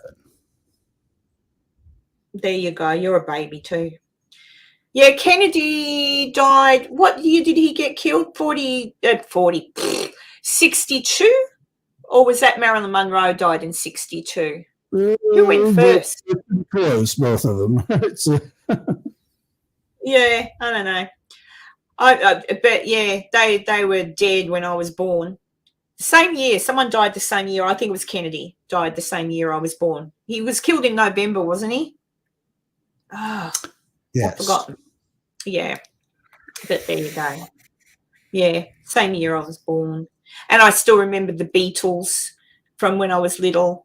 And I was literally, my mother told me that my first words were mummy, not daddy, mummy, and Paul. Because I liked Paul, the Beatles. I reckon my mum had something to do with that. I reckon mum probably said, say Paul. I can't imagine why I said Paul. Yeah, I can't imagine why I would say Paul before I would say daddy, but apparently, according to my mother, I did. And that's okay. Yeah, and I still remember we had black and white TV, and we had those big bloody things. If they fell on you, they'd kill you. but yeah. Oh, I love the Beatles. I'm still in love with Paul. I'm sure I should have married him. He's way older than me. I don't know. But yeah, the Beatles were great. And I still remember being at work the day I found out about John getting murdered. I cried. I cried. I cried. A lot of people at work cried because that's John Lennon. Like, who does that? So, yeah, a bit sad. But, yeah, and I remember Elvis being alive. I remember there was something when he did his via satellite from Hawaii or something. It was cast all over the world. And I remember watching that with my mum and dad too. So, he did put on a pretty good show. Good old Elvis. Oh, yeah. Elvis was always a great entertainer. Yeah, he was pretty good. Stop talking about things with caramel drizzle, would you, Puerto Rican? Crikey. I'm gonna stop. I'm trying not to eat crap, all right? I'm trying. You got a crikey out of it. There's no going back if you got a crikey out of her. Yeah, I don't know. Well, hey, guys, I'm looking at my handy dandy, how long have I been on live? And I've been on for 2 hours and 42, nearly 43 minutes. And I should probably go. And Enzo needs to get, I don't know, Enzo needs to do something. I'm sure Enzo needs to do something. I need as much beauty sleep as I can get. Just this right here is evidence enough. I need as much beauty sleep as I can get. Yeah, me too. I've been waking up at stupid hours. Enzo will attest to this. I woke up at 4 in the morning. Was it yesterday or the day before? 4 in the morning, thinking about the Villisca axe murder information. And I laid there and that's what I woke up. I woke up to thinking, I woke up and I've gone, oh, I wonder what the moon was doing. I wonder if that's how the killer saw. And I sent Enzo a message. I don't know what time. Who do I know that would know about what the moon was doing so long ago? Yeah. And I said, Enzo, can you please, how do I find that out? And within a minute, I don't know, he knew exactly where to look, and he sent me back the information, and I went, oh, cool. And then he told me to go back to sleep. But it's amazing. That's how committed I am to my channel, people, that I actually wake up from my slumber thinking about my content and thinking about what I'm researching. And I couldn't go back to sleep until I asked him what to do. And then, yes, so you've got Enzo to thank for my moon information on the episode. Oh, goodness me. What? Black Cat hasn't practiced their violin tonight. What? Who are you? You're not saying that I need a mini violin played, do you? Oh, the Bay City. This is what I do every time I say I've got to go. The Bay City Rollers. I saw a picture of them the other day, and I thought, what? They're so old, and they don't look handsome anymore at all. Bay City Rollers used to be cute with their little dark hair and everything. I didn't recognise them. They need to get some serious beautician work done and dye their hair back or something. I don't know. Oh, okay, I get it, Black Cat. So there you go. What does Stephanie? What? I've missed that. Did you notice any effects on patients? Oh, the moon. Yes, Stephanie just says when I was nursing, did I notice any effects on patients? For people who say that the moon does not have an effect on one's mind, they've not worked in an emergency department or an aged care facility or a hospital on a full moon. I don't know what it is about a full moon, but absolutely something affects certain people. You get crazy. The people in the nursing home, especially the ones affected by dementia more so, nobody really wants to work if they know it's going to be a full moon. And the emergency department, all sorts of nut jobs. So absolutely. I don't know what it is, and I know people say, oh, that's a myth or whatever, but I don't know. If the moon affects our tide, it can certainly affect our brain. I don't know. What do you think, Enzo? Once every 28 days. What else is on a cycle of that? Watch out. Yes, and that is another not myth. That is absolutely 100% true. That's how most women know that time of the month is coming. Not then, not at the time it happens, but about it's not a coincidence that those two things are synced. I don't know if it's all synced, but certainly a few days, if not a week before that event happens for a lady, you lose your mind a little bit. It can affect you. It's the hormones, people. It's the hormones. So there you go. That's all. So that's our thing. But listen, guys, I love you all. I do have to go. I've got things to do. I'll be back same bat channel, whatever. Maybe Enzo will join me again next week, and I can if he's around, and I can wear my Hawaiian shirt in sympathy. I brought a Hawaiian shirt. I was going to wear it today, and I didn't have time to fix it and get it, whatever. But Tanya's been a smart ass. The second time I've said I'm leaving. I'm the same. It takes about 10 times. Well, it's your fault, chat, because I look in the chat and I'm saying goodbye. In the chat. Yeah, it's their fault because then they say they'll ask me a question and I've got to answer the question. So we all know that when I say it's time for me to go, it takes about 20 minutes. Look, Maisie's being a good girl. Hey, Maisie, did you get my email? Bye. Just I think I haven't checked my emails today, but yeah, mwah, mwah, mwah, mwah, to Maisie. Third time, says Catherine. Oh, all right, guys. I'll tell you what. This is the last time I'm going to say goodbye. Don't anybody ask me a question in the chat because I won't answer. I'm not looking, Black Cat. I'm not looking. I'm saying goodbye, all right? I'm going to go. I'm going to make myself a cup of tea and a crumpet. I fancy a crumpet. Crumpet. I do. I fancy a crumpet with I think today I'll have honey on it. Normally I have a little bit of jam on my crumpet or just butter. But today I will have a little bit of honey, I think. So there we go. Catherine, I'm going to smack you. All right. But yeah, I'll be back next week, same time, same back channel. Enzo should be with me unless he's got something better to do, because it's a good time for us to catch up as well. And I will be doing I intend to put my Pearl Bryant episode out towards the end of next week, if not midweek. It depends how quickly I can get it done. But there you go. So thanks, everybody, for dropping in. Thank you again, Catherine, for the PayPal. That was really kind. Thank you. And I'll see you guys all next week, if not before, in case I get bored. Who knows? But I've got to go, or I'm going to keep talking. All right? Enzo can end this with a shh. Love you all. And I'll talk to you all next week. Bye. Bye. I'll see you all.